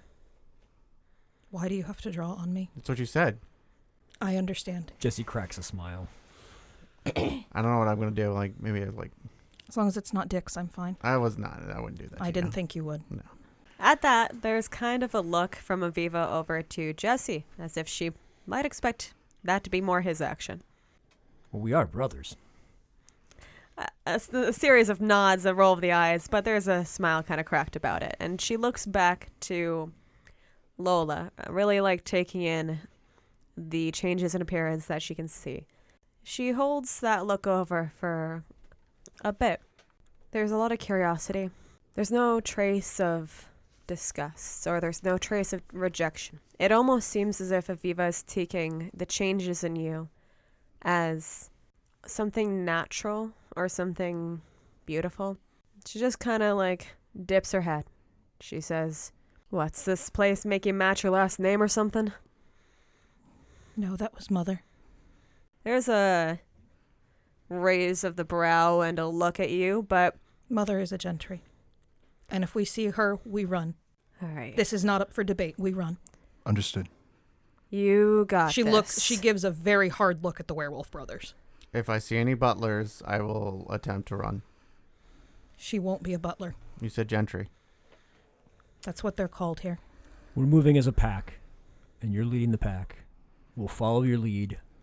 We won't get into any fights we're not supposed to. I still don't know what a gentry looks like. They all look different. If I tell you to run, you need to run. Fine. All right. Dan, I'm going to tell you right now, it'll look like you can fight her and you can't. I said fine. I know. still got these wings.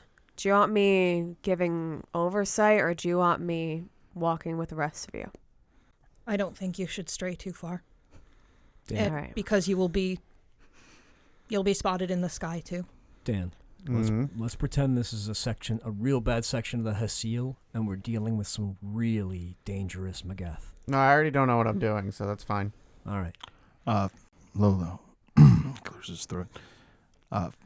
Flashlights, okay? Short answer, yes, but be ready to turn them off. Okay.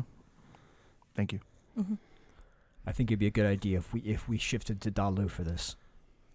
We'll be able to communicate with them, but we'll be better in a fight and good to run. By the way, Swansons, I have a lot of questions that I'm not letting myself ask right now because I don't know what the hedge's position on curiosity is. All right, I got questions for each and every one of you, but I'll bring up the back, I guess. Sounds good. And with that, Jesse kind of breathes out, and as he breathes in, his form swells to where the point where he now stands to be about the size of his brother. His hair along his jawline grows out a little bit. His teeth lengthen. His brow kind of knots up. And he looks in this weird animalistic kind of cross between man and beast. He's still wearing his clothes, just does not look like the friendly, happy Jesse that you're used to. That's going on the list of questions. No, actually, that makes sense. I'll do it when we get out of here. It's going to be hard to get through doorways otherwise. You're not that big. I have one last question, Lola. I head over to the fruit and I pick one up. Don't eat it. I know, but the things we might run up against. Is there a chance they leave us alone if we give this to them? It's worth a try. Then I'm going to try. It's also possible that the hedge will change it to something else when we get out. Okay. Interesting. He kind of like stares at the fruit and just kind of... When we go out there, it's worth noting the hedge doesn't want us to leave. We have to get out before it's able to keep us for too long. It's not quite the same as being chased, but think of it as being chased. Okay. Got pretty good at running. Let's go.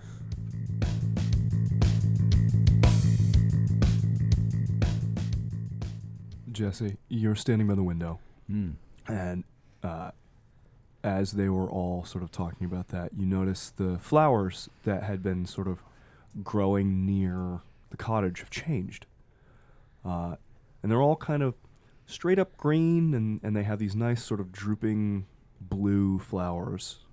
Before it was just sort of a random assortment of wildflowers. Now they are all this like clustered drooping blue flower. Hey, Lola, what do blue flowers mean to you? It depends on what species the flower is. He motions you to come over to the window and points at the drooping blue flowers. What do these kind of look like? They look like monkshood, otherwise known as wolfsbane. The meaning, often behind them, O Lady of the Flowers, is beware, a deadly foe is near. Okay, something's And nearby. there is a little rap at the door.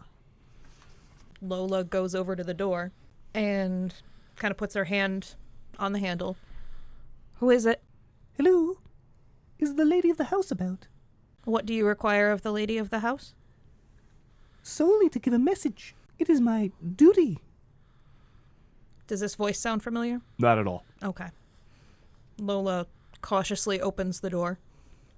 And at first, it looks to all of you as though no one is there. Until you look down, and standing in the doorway, just outside the doorway, is a mouse. Just a regular looking mouse, except he's kind of standing up on his hind legs. He's got a little vest on. He's got a little hat, like a Robin Hood cap. There's like a little pin at his side, like wrapped up. So it's like a little sword. And in one hand, he holds a little tiny like bugle, and he looks up at you, and just holds the bugle to his little mousy lips, and blows out. Hello. Hi. How can I help you? You are the one who calls herself Lola Gardner, yes? That is what I call myself. Excellent. I am required, for it is the bidding of my master, as it is the bidding of his master, to inform you that you are being hunted. Thank you for returning to this place. Lola, it's hard for her to get whiter, but she definitely somehow blanches a little bit. The troubadour of great sorrows is on your trail. Thank you. Of course. And he tucks his trumpet, like his little bugle, under his arm and doffs his hat in a little bow and puts it back on. Have a good day. Of course. And she shuts the door for just a minute. She turns around. We need to leave now. I'm Now, ready to now, go now. We're being hunted. I'm being hunted. So we're being hunted. No, I'm being hunted. Well, you without you you. might be allowed to leave. I don't want to stay. Hunted by what? A huntsman. Okay, out. Let's go. I will explain. I promise I will explain everything. What about the huntsman? Did we fight him? You shouldn't. You could, maybe. if all the hands on the clock align, then maybe there'll be a chime. But What about little mice like that? Do we not eat those? no, don't mess with anything here unless I tell you to. All right. He's just a messenger.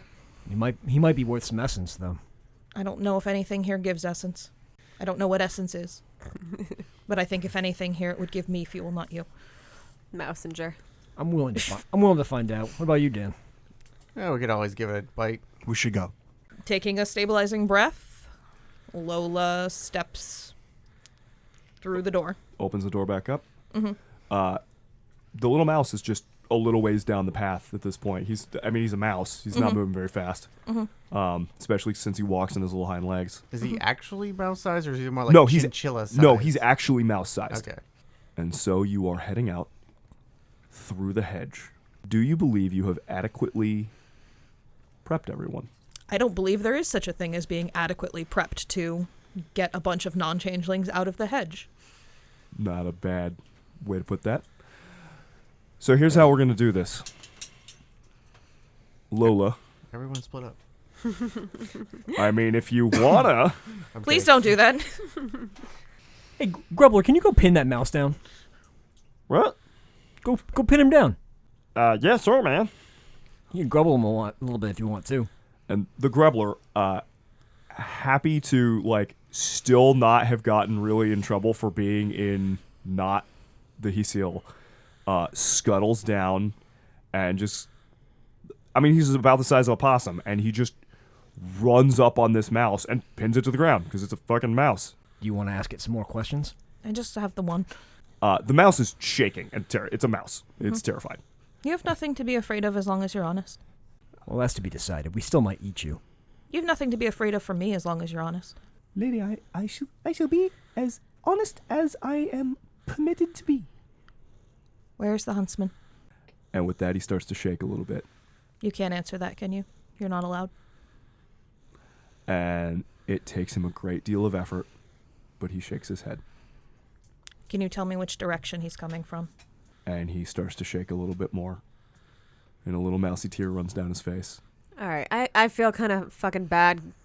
Can we not eat the fucking mouse? Let's just get moving. Torturing small animals sucks. Grubbler, give me the mouse. And the mouse is absorbed up into this mass of fingers as they Jesus. all grab it and move it up to the top. And then some of the fingers on the top of this little horrible finger mound just pinch it and hold it up to you. And she kind of holds out her hand, her palm, which does not have thorns on it. Grubbler just drops this fucking mouse. Do you want to leave this place? I am permitted to have desires, yes. Is that one of them? Yes, please. If you stay with me, I'll do my best to get you out.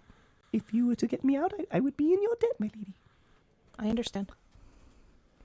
You're lucky she's taken a shine to you, because I was going to eat you. I believe you, great warrior beast. Do you want to ride in my pocket? You have familiar eyes. Yeah, which one And of them she- are you talking to? She closes her hand around the mouse, not to squish him, but definitely to stop that line of discussion. He's stifled as soon as that And happens. she kind of puts him in her hoodie pocket. John kind of looks at Jesse, looks at Dan. Well played, little mouse. We should keep going. Yep. Hey, man, don't leave me behind. Oh, get up on my shoulder then.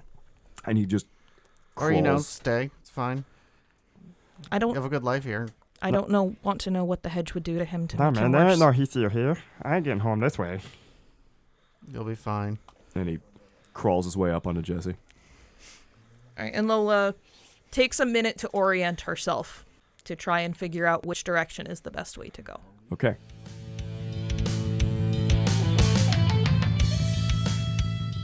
So here's what we're going to do. Right now, because you have been declared hunted, I think you're a little off kilter. Mm-hmm. So I'm not sure who has the edge right now, whether it's you or the hedge. So you pick the skill that you want to use. Okay. The hedge will roll its base roll, and we're going to see who has the edge in this chase scene, who actually is on top and is going to start pushing things in the right direction. Okay? Okay. So you may choose whatever you want to roll. I would like to make a case for being allowed to use presence occult with the emphasis of the hedge. Being that I am a grand presence here in the hedge, people know me apparently enough to look for me, and the hedge will do what I would like it to do. So that would be purely a hedge shaping. For this, it's not going to be a hedge shaping so much. Okay.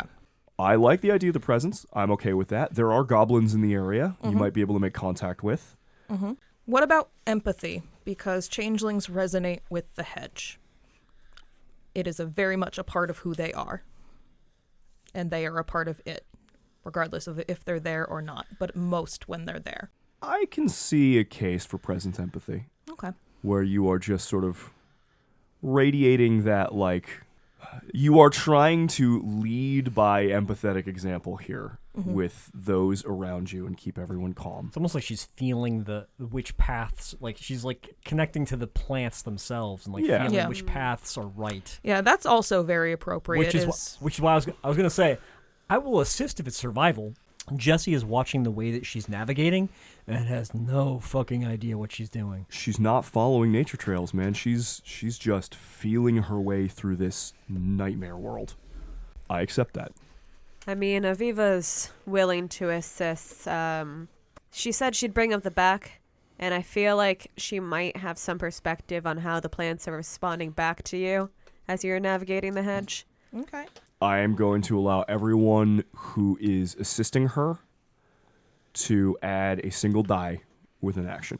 You may spend a willpower to add 2 dice total. Yeah, I'll spend a willpower for that. I think because of the bizarre way in which she's navigating, I'm not going to assist because I'm not sure that Jessie understands how to assist in this situation, but he will keep on a lookout for dangers coming at us. That will give an assist die. Okay. I will allow for that. There are many things in the hedge. My intent is to kind of keep a slow roll with the flashlight kind of shining the way, and I'm going to focus on cracking any illusions as we go. That will also give an assist die. Is Dan doing stuff? I'm gonna, do some stretches. He's going to beat the shit out of the hedge until it lets us go. I'm so happy with you. Like, nah, I'm just gonna walk with you guys and get ready for the fight. Yeah. Fuck that. Jessie does all the navigating. Yeah, This is no different. You told me to follow. Hell yeah, Dan. I feel like Aviva is kind of like drawing on her own experience wandering through strange worlds. And that's contributing to the will that she's putting into this.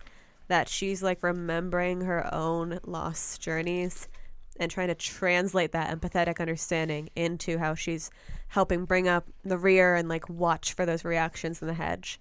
I might yawn a bit. That's a lot of dice. Oh, yeah. It's 13. Turns out you're all stronger together. When there's one stuck in my brains. I'll roll that one in a minute. For luck. Guys, she got a dice over her sleeve.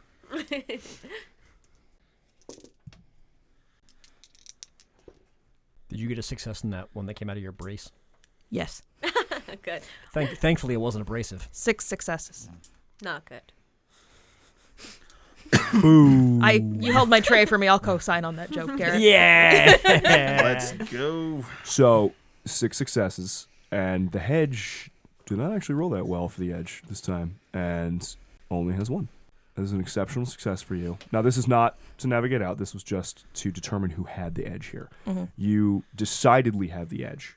To reward that exceptional success, the hedge will start 1 die down on its pool. Excellent. So you get to essentially pick the terms of the escape here. The way this is going to work, you need a number of successes on this escape to get everyone out. The terms of this, Chase, if you fail, members of your group, like is the nightmare of all fairest, are going to start getting left behind, wandering off, being pulled off the trails, perhaps even deep into the thorns. It's a good start. Mm-hmm. Do you want to use that empathy style to continue to try and navigate out? Yes, I would. Okay. With your group essentially giving 8 another equipment bonuses here. Mm-hmm. Go ahead and roll, and then we're going to talk about what happens. Okay. By the way, you need currently 7 successes to escape. The hedge only needs actually, what is the lowest speed amongst the group, since you're all staying together, and what is the lowest initiative amongst the group? 9 for speed and 4 for initiative. Roll a d10 for your initiatives, like your total initiative. Oh. All right, so speed 9, initiative 8. Jesse. Speed 12, initiative 15. Okay. Dan. Taking a minute, rolling my neck, shifting up to Dalu as we start moving in. Mm-hmm. I am speed 13, initiative 12. Okay. Speed 10, initiative 9. Initiative 13, speed 9. That speed remains consistent whether flying or walking. Very cool. Flex. That's right, I am. Unsurprising. Show that hedge who's boss. So you currently need 700. You currently need, after all modifiers, you need 8 total successes to escape the hedge. The hedge only needs 6 successes right now. Okay. I mean, if that urgency comes through, then I'm willing to spend another willpower. If that's something I can understand. If that's something that's mechanically limited, then I will not spend another. It's limited by how much willpower you've got. Okay. If that urgency is translating in the way that you're leading the group, then have my second willpower. Not yet. We'll save that. Okay. Lola seems surprisingly grounded in finding her feet in this place. Got it. So let's make our rolls. Okay. I'll touch that. I feel like a velociraptor trying to pull all these with a handbrake. Where'd that one go? Where did it go?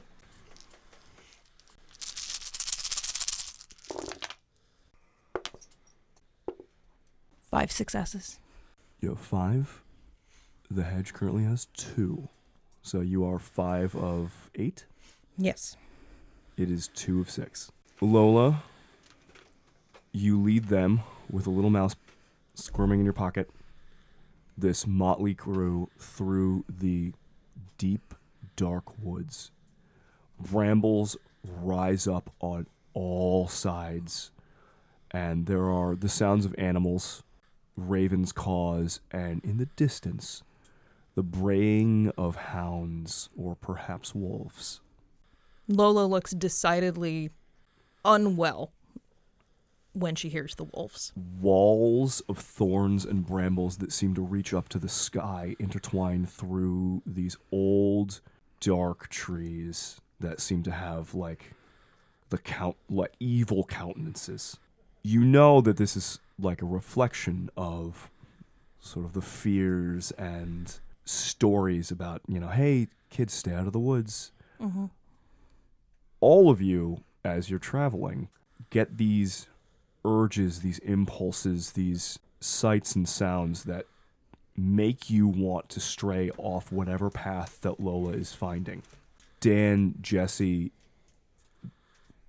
walking in your Dalu forms, the wolf parts of your senses are heightened, and you see the dashing of prey underfoot. You can hear calling, and at one point, Jesse, you hear the whisper of a voice that sounds very much like Hank crying out from the woods.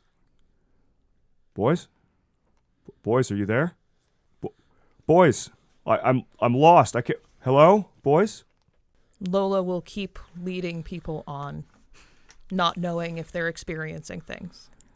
Jesse, having heard that, his head kind of snaps in the direction that voice came from. And before anyone can actually notice, he's going to spend a point of essence on his new moon gift. People, as long as he's not doing anything super memorable, people kind of forget about him. If you heard on the wind and we're in the brambles, it's got to be deceptively close. It's got to be. So, are you stepping away from the group? That is my question to you. I would like for Lola to be able to make some kind of empathy roll to notice that something is off with him. So, Actually, I think that actually makes perfect sense because you are hyper keen to the fact that I might be straying off. My power doesn't make it hard, or it doesn't make it impossible. It just makes it more difficult for you to notice these things. So I think you're at a penalty to your notice equal to my cunning, which would be 2 dice. Lola, because of your nature, because of who you are, and because of the bargain that you made with all of them, and the oath that you swore to your friends, you may choose to roll to notice that Jesse is about to step off the path, or is stepping off the path. Because of his gift, you'll be at a 2-die penalty to your wits composure roll to notice he's gone. You may gain +2 dice to notice that he's gone for each one of your successes against the hedge that you choose to lose. My wits composure is garbage. I cannot afford a 2-die penalty. So, am I getting a 2-die bonus for 1 success sacked? Is that what was said? Per success that you choose to sack. Okay. You can get a lot of dice if you want. I know. You could also spend willpower on this. Sorry to bilk you of your resources. Hey man, we just got through you so far. So spending 1 success would eliminate the penalty, his gift. Okay. You may spend a willpower to gain +3 dice. You may spend another one of your successes to get an additional +2 dice. I am spending 1 success and 1 willpower. Okay.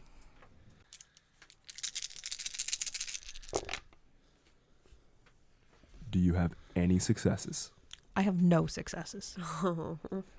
Then the troop marches on. My bone is wallflower.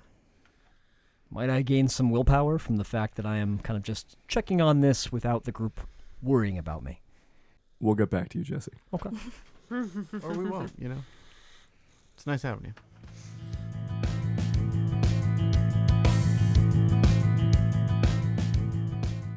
And so the 4 of you continue onwards. It's very odd to see her eyes move because they're just marigolds.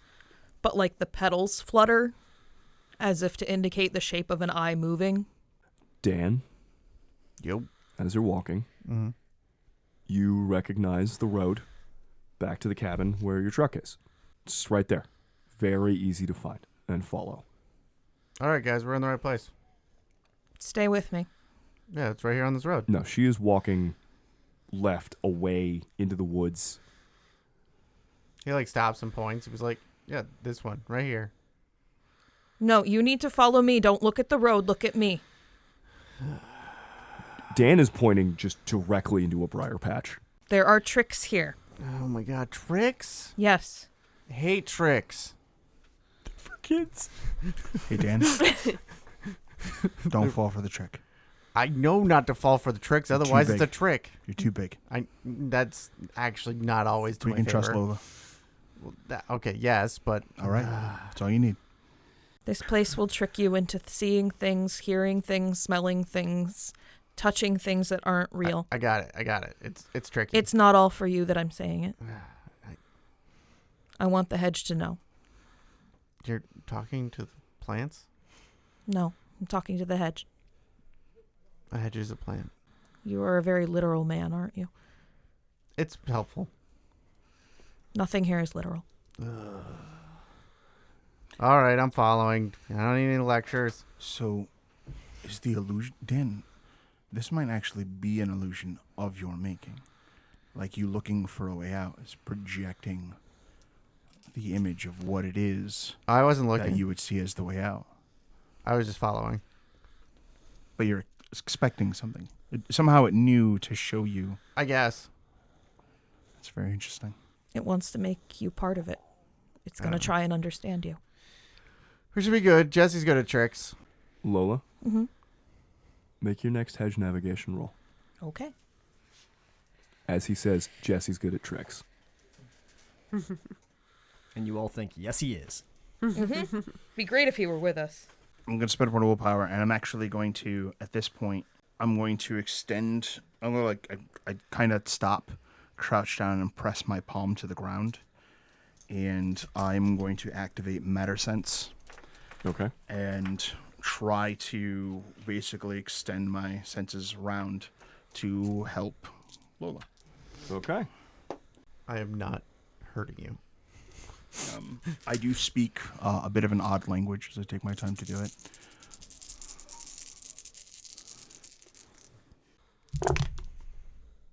I have one success. Okay. So with Matter, I can essentially verify whether or not the things that I'm scrutinizing have durability, have structure. I can learn the exact amounts. So I can basically be like, hey, this tree is the easiest to break, that kind of thing. Sure. The way I'm using it in this instance is I'm attempting to get a feel for infirmities in the actual path, like holes underground, that kind of thing. So it's strange. As soon as you do that and extend your senses, you realize that this place is constantly shifting. Not shifting in like a random patterns or any sort of discernible pattern even. It's shifting with intent. It's shifting with purpose. It is a thing alive and hungry. John kind of looks up at Lola. This must be part of why it's so hard to escape. This forest, it's adapting to the choices we make in an attempt to keep us here. Mm-hmm. Okay. It's learning us. Yeah, well, it's learning how you're gonna lead us out of here. You got this. You're showing the way. It's here and you say you're gonna do it. I'm going to do it. And along the path, as doubt starts to maybe creep in just a little, patches of springy moss, and amidst them, small blooms of yellow carnations. Moss for a mother's love. Yellow chrysanthemums for slighted love. Yellow carnations for disappointment. Or you have disappointed me. Lola seems to feel something. And kind of, as much as you're talking her up, there is, like, I have disappointed. She grounds herself in the eyes of each person here. You don't get to decide if we're disappointed. You know what? Finish this up and we can talk about it. It's not you. I'm always a disappointment. Fuck that. Can we just... Alright, we got a lot of topics tabled, but that doesn't sound true. You want to know how exciting it was to learn that there might be a version of you that doesn't just randomly suck? She's literally made of garbage. Yeah. Fuck that bitch. You're not her. You're not a disappointment. And whatever the hell is going on with flower hands over here is a welcome change. It's mother. Look, if you're worried about her disappointment, some people kind of need that check to their ego. If it'll help them grow, it won't. Then it's a lost cause. Let's get out of here. As your friends bolster you with their words, almost in response, you find yourself on a part of the path blooming with geraniums, stupidity, folly. I still need to make my hedge navigation roll. Yes, you do. I would like to hedge weave to change the flowers. Okay. You are a -1 die penalty for where we are in the hedge. Okay. Back to the question of bonuses. You're giving me 1. Did you take 2 from me last time? No. Okay. I've spent a point of willpower. 2 from me this time, then. Okay. And not the 1 from Jesse. Yes. And unless you give me different instructions, not 1 for me. I won't be fucking around.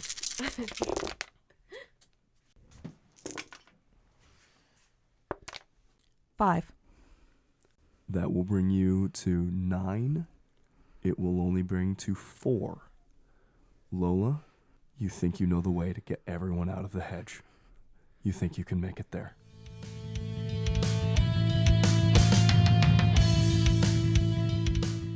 Jesse. Hey. So navigating in the hedge. Yep. You have a different purpose and a different place to go now. So we'll start this process all over again, but you're on your own. And you don't have the inspired for this. Well, I'm just leading off the path just for a second to see where that voice came from. Exactly. And getting back to my friends. Right. Mm-hmm. Yeah. That's short little trip. short little navigations. Yeah. So where you want to go right now is to find where that voice came from. Yeah. You step off the path just for a moment, following the sound of... And I'm just going to make sure that they don't get worried that I'm because I know what I'm doing. Yeah, absolutely. So, you know. And I'll just be quiet about it. Jesse, how many days, as you just step quickly off the path, just a look, have you considered coming in here to find Hank? I mean, I've been thinking about it for a long time. Pretty much since Hank disappeared. Since Hank disappeared in the hollow of the hanging tree so long ago, he left you guys.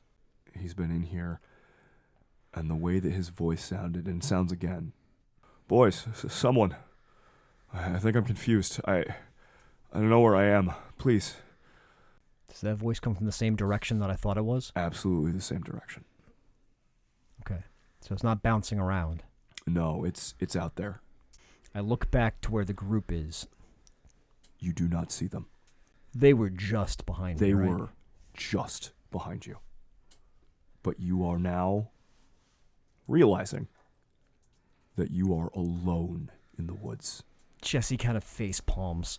Takes a second to focus himself and shifts down into Urhan. If he doesn't need to communicate with the group, he needs to be fast about this. Mm-hmm. What is Urhan? That is the wolf form. So he is now not in dire wolf, but in sleek A sleek black wolf. black timber wolf. Your sense is heightened. You realize that those scents, the confusing scents of the forest, this is not a normal scent. In the same way that, the best way to describe it, I guess, is the same way that like sound seems to come from everywhere in the fog. The same sort of thing is happening to your nose, to your eyes. It's like everything is the same all at once. The only thing that gives you any sense of direction is that voice. That starts to sound like it's moving away. So I have a question for you. Now that you know the situation you're in, do you want to continue to pursue the voice? Or do you want to find your friends? Or do you have a different purpose? I think Jesse desperately wants to go after that voice. Mm-hmm. But at this point, he's realized how badly he's fucked up. Now that he can't, he's turned his back on his friends and they're gone. He fell for the trick that he was telling everybody, let's not fall for this. Lola talking back at the cabin, not the cottage, about time being stolen from her, from all of you. Yeah. Rings in the back of your head. He can't see where his friends are. Can he smell them at all? No. You now are possessed of the lost condition. Mm-hmm. Do I still get the sense that there is prey scrambling for me under feet? Right now? No. Interesting. Okay. Right now, the only sense that you get is still now becoming a little bit more distant. That, boys? Here's another question for you. Sure. That voice was calling out to Jesse. I'm curious if he would still hear it, being that things just kind of forget him and pass over him at the moment. You hear a voice calling, boys? Boys, hello? In that case, I think Jesse might try to stalk that voice. Sure. Because he's going to rely on the fact that if it was a trick of the hedge, it might have forgotten that he was here. So he's going to pit that against that, and he's going to see if he can stalk whatever's making that noise. Mm-hmm. The hedge currently has the edge. Oh, yeah. Wait. The hedge outsmarted me, so... The hedge has I'm the edge? definitely going to outsmart the hedge now. I'm going to double down. Classic. So the hedge is choosing for you to use survival, wits survival. You may choose a different pool, any one you like, but if you do, you're at a 1-die penalty and you lose 10 again. I'm down for wit survival. What is your current speed? You are not yet in the thorns. Speed 16. Okay. Garrett, you will need 9 successes. The hedge will need 5. I am going to spend a willpower. So that's 3 successes. The hedge currently only has 2. Okay. So, that means as you are beginning to stalk the voice, you are getting closer to where the voice is. You're actually catching up to it before it travels too much deeper into wherever this forest is leading. I'll tell you right now, if the hedge beats you, either way you're going to catch up to the voice. Now, If the hedge beats you, you will be very deep in the thorns. As you are approaching where the voice is coming from, you also start to hear low rumbles and what are very distinctly, to you anyways, the sounds of wolves. like a pack? Yes.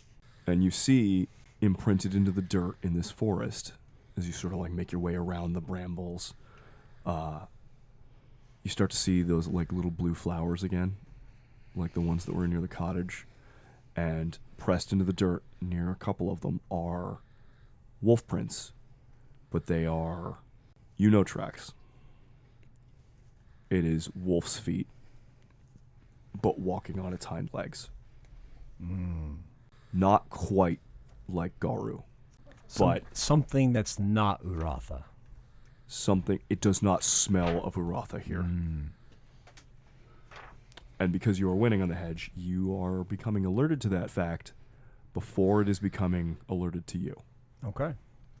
Let's roll again. All right. I will spend another willpower. For another turn, it gains an additional die.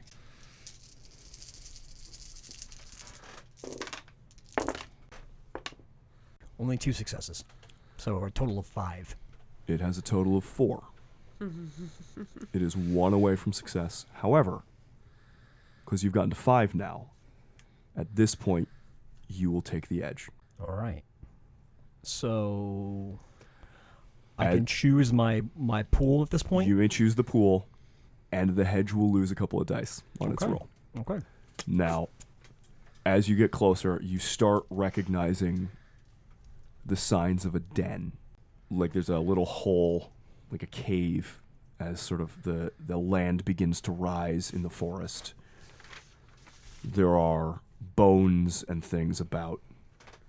And from the inside of the cave, you hear, "Boys? Boys? Boys?" But now it's just repeating. "Boys?" It is very clearly Hank's voice, but it's just repeating over and over. And while you do not yet see anything, the smell of blood is on the air. Realizing that there are still plenty of shadows in this place, he will start to use the shadows and use stealth dexterity to navigate and basically stalk out of this place. So you would now like to leave? This is obviously a trap. Yes, very clearly. I mean, as someone who sets these kinds of traps, Yeah. you are I very... recognize all the hallmarks here. Oh, yeah. I'm confused that it's able to think, because usually Mm-hmm. my gifts are able to let me avoid even just kind of like knowledge of my presence. So the fact Absolutely. that it's able to just always be aware of me is disconcerting. Yes. So he is going to skirt this den and finds shadows that he can use to kind of navigate his way out of here. Okay. What is the new goal you're setting for yourself? Um, Find your friends, escape from this place. I mean, I think those are both the same thing. Escape from this place or find my friends. I will But- tell you that they are not. But let's find my friends. Having resolved to leave, your successes are wiped clean. So is its. We are part of a new chase. However, it is continuing to accrue dice because you are spending longer and longer in the hedge. And things are becoming more and more difficult to leave this place. Because you have the edge, you may attempt to roll. I meant to just go find out where that voice was. And Lola's the one that's going to get me out of here because she's the one that can open the way. There's no such thing as locus here. And I've been thinking about coming in here for a while, but I have no idea exactly how you get in. It seemed like you could just walk in, but Hank warned against that. Let's go to the person I know can get out. Okay. So once again, I'm going to add a willpower, and I'm going to roll stealth dexterity, if that's okay. It is. You, once again, need 9 successes to get out, and the hedge is accruing dice. We're going to switch back for a second. Yep.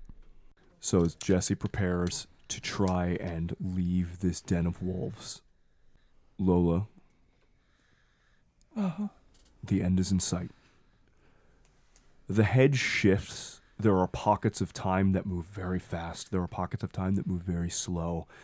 There are places that are death traps.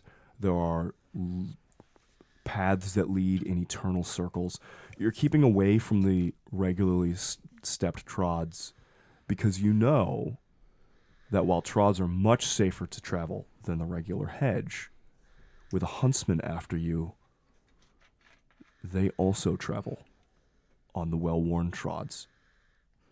But you think you know how to get everyone back, and as you are approaching, there it is in front of you. Everyone can see as you approach this place, as you start to leave the woods behind and see what looks like, the best way any of you could maybe describe it is like a Disney village that was abandoned. Like a storybook town that was left and run down and falling apart. You still see not people walking around, but Lola, what you know as the goblin denizens of the hedge. And you lead them past all these people that come and go and try and offer you things. Don't buy anything. Don't accept any offers. John gives like an affirmative nod. And ahead is what looks like a dance floor, like life-sized music box ballerinas. Twirl and twirl, mannequins ever dancing. Some held in the arms of these little goblin citizens. Some falling apart and cracking.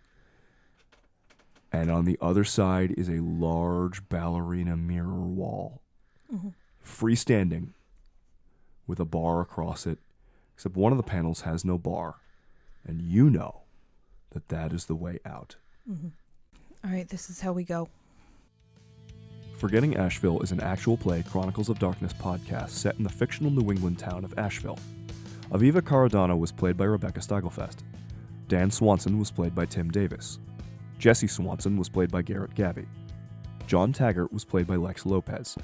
Lola Gardner was played by Erika Webb. Your storyteller was Rob Muirhead. Recording and editing by Rebecca Steigelfest.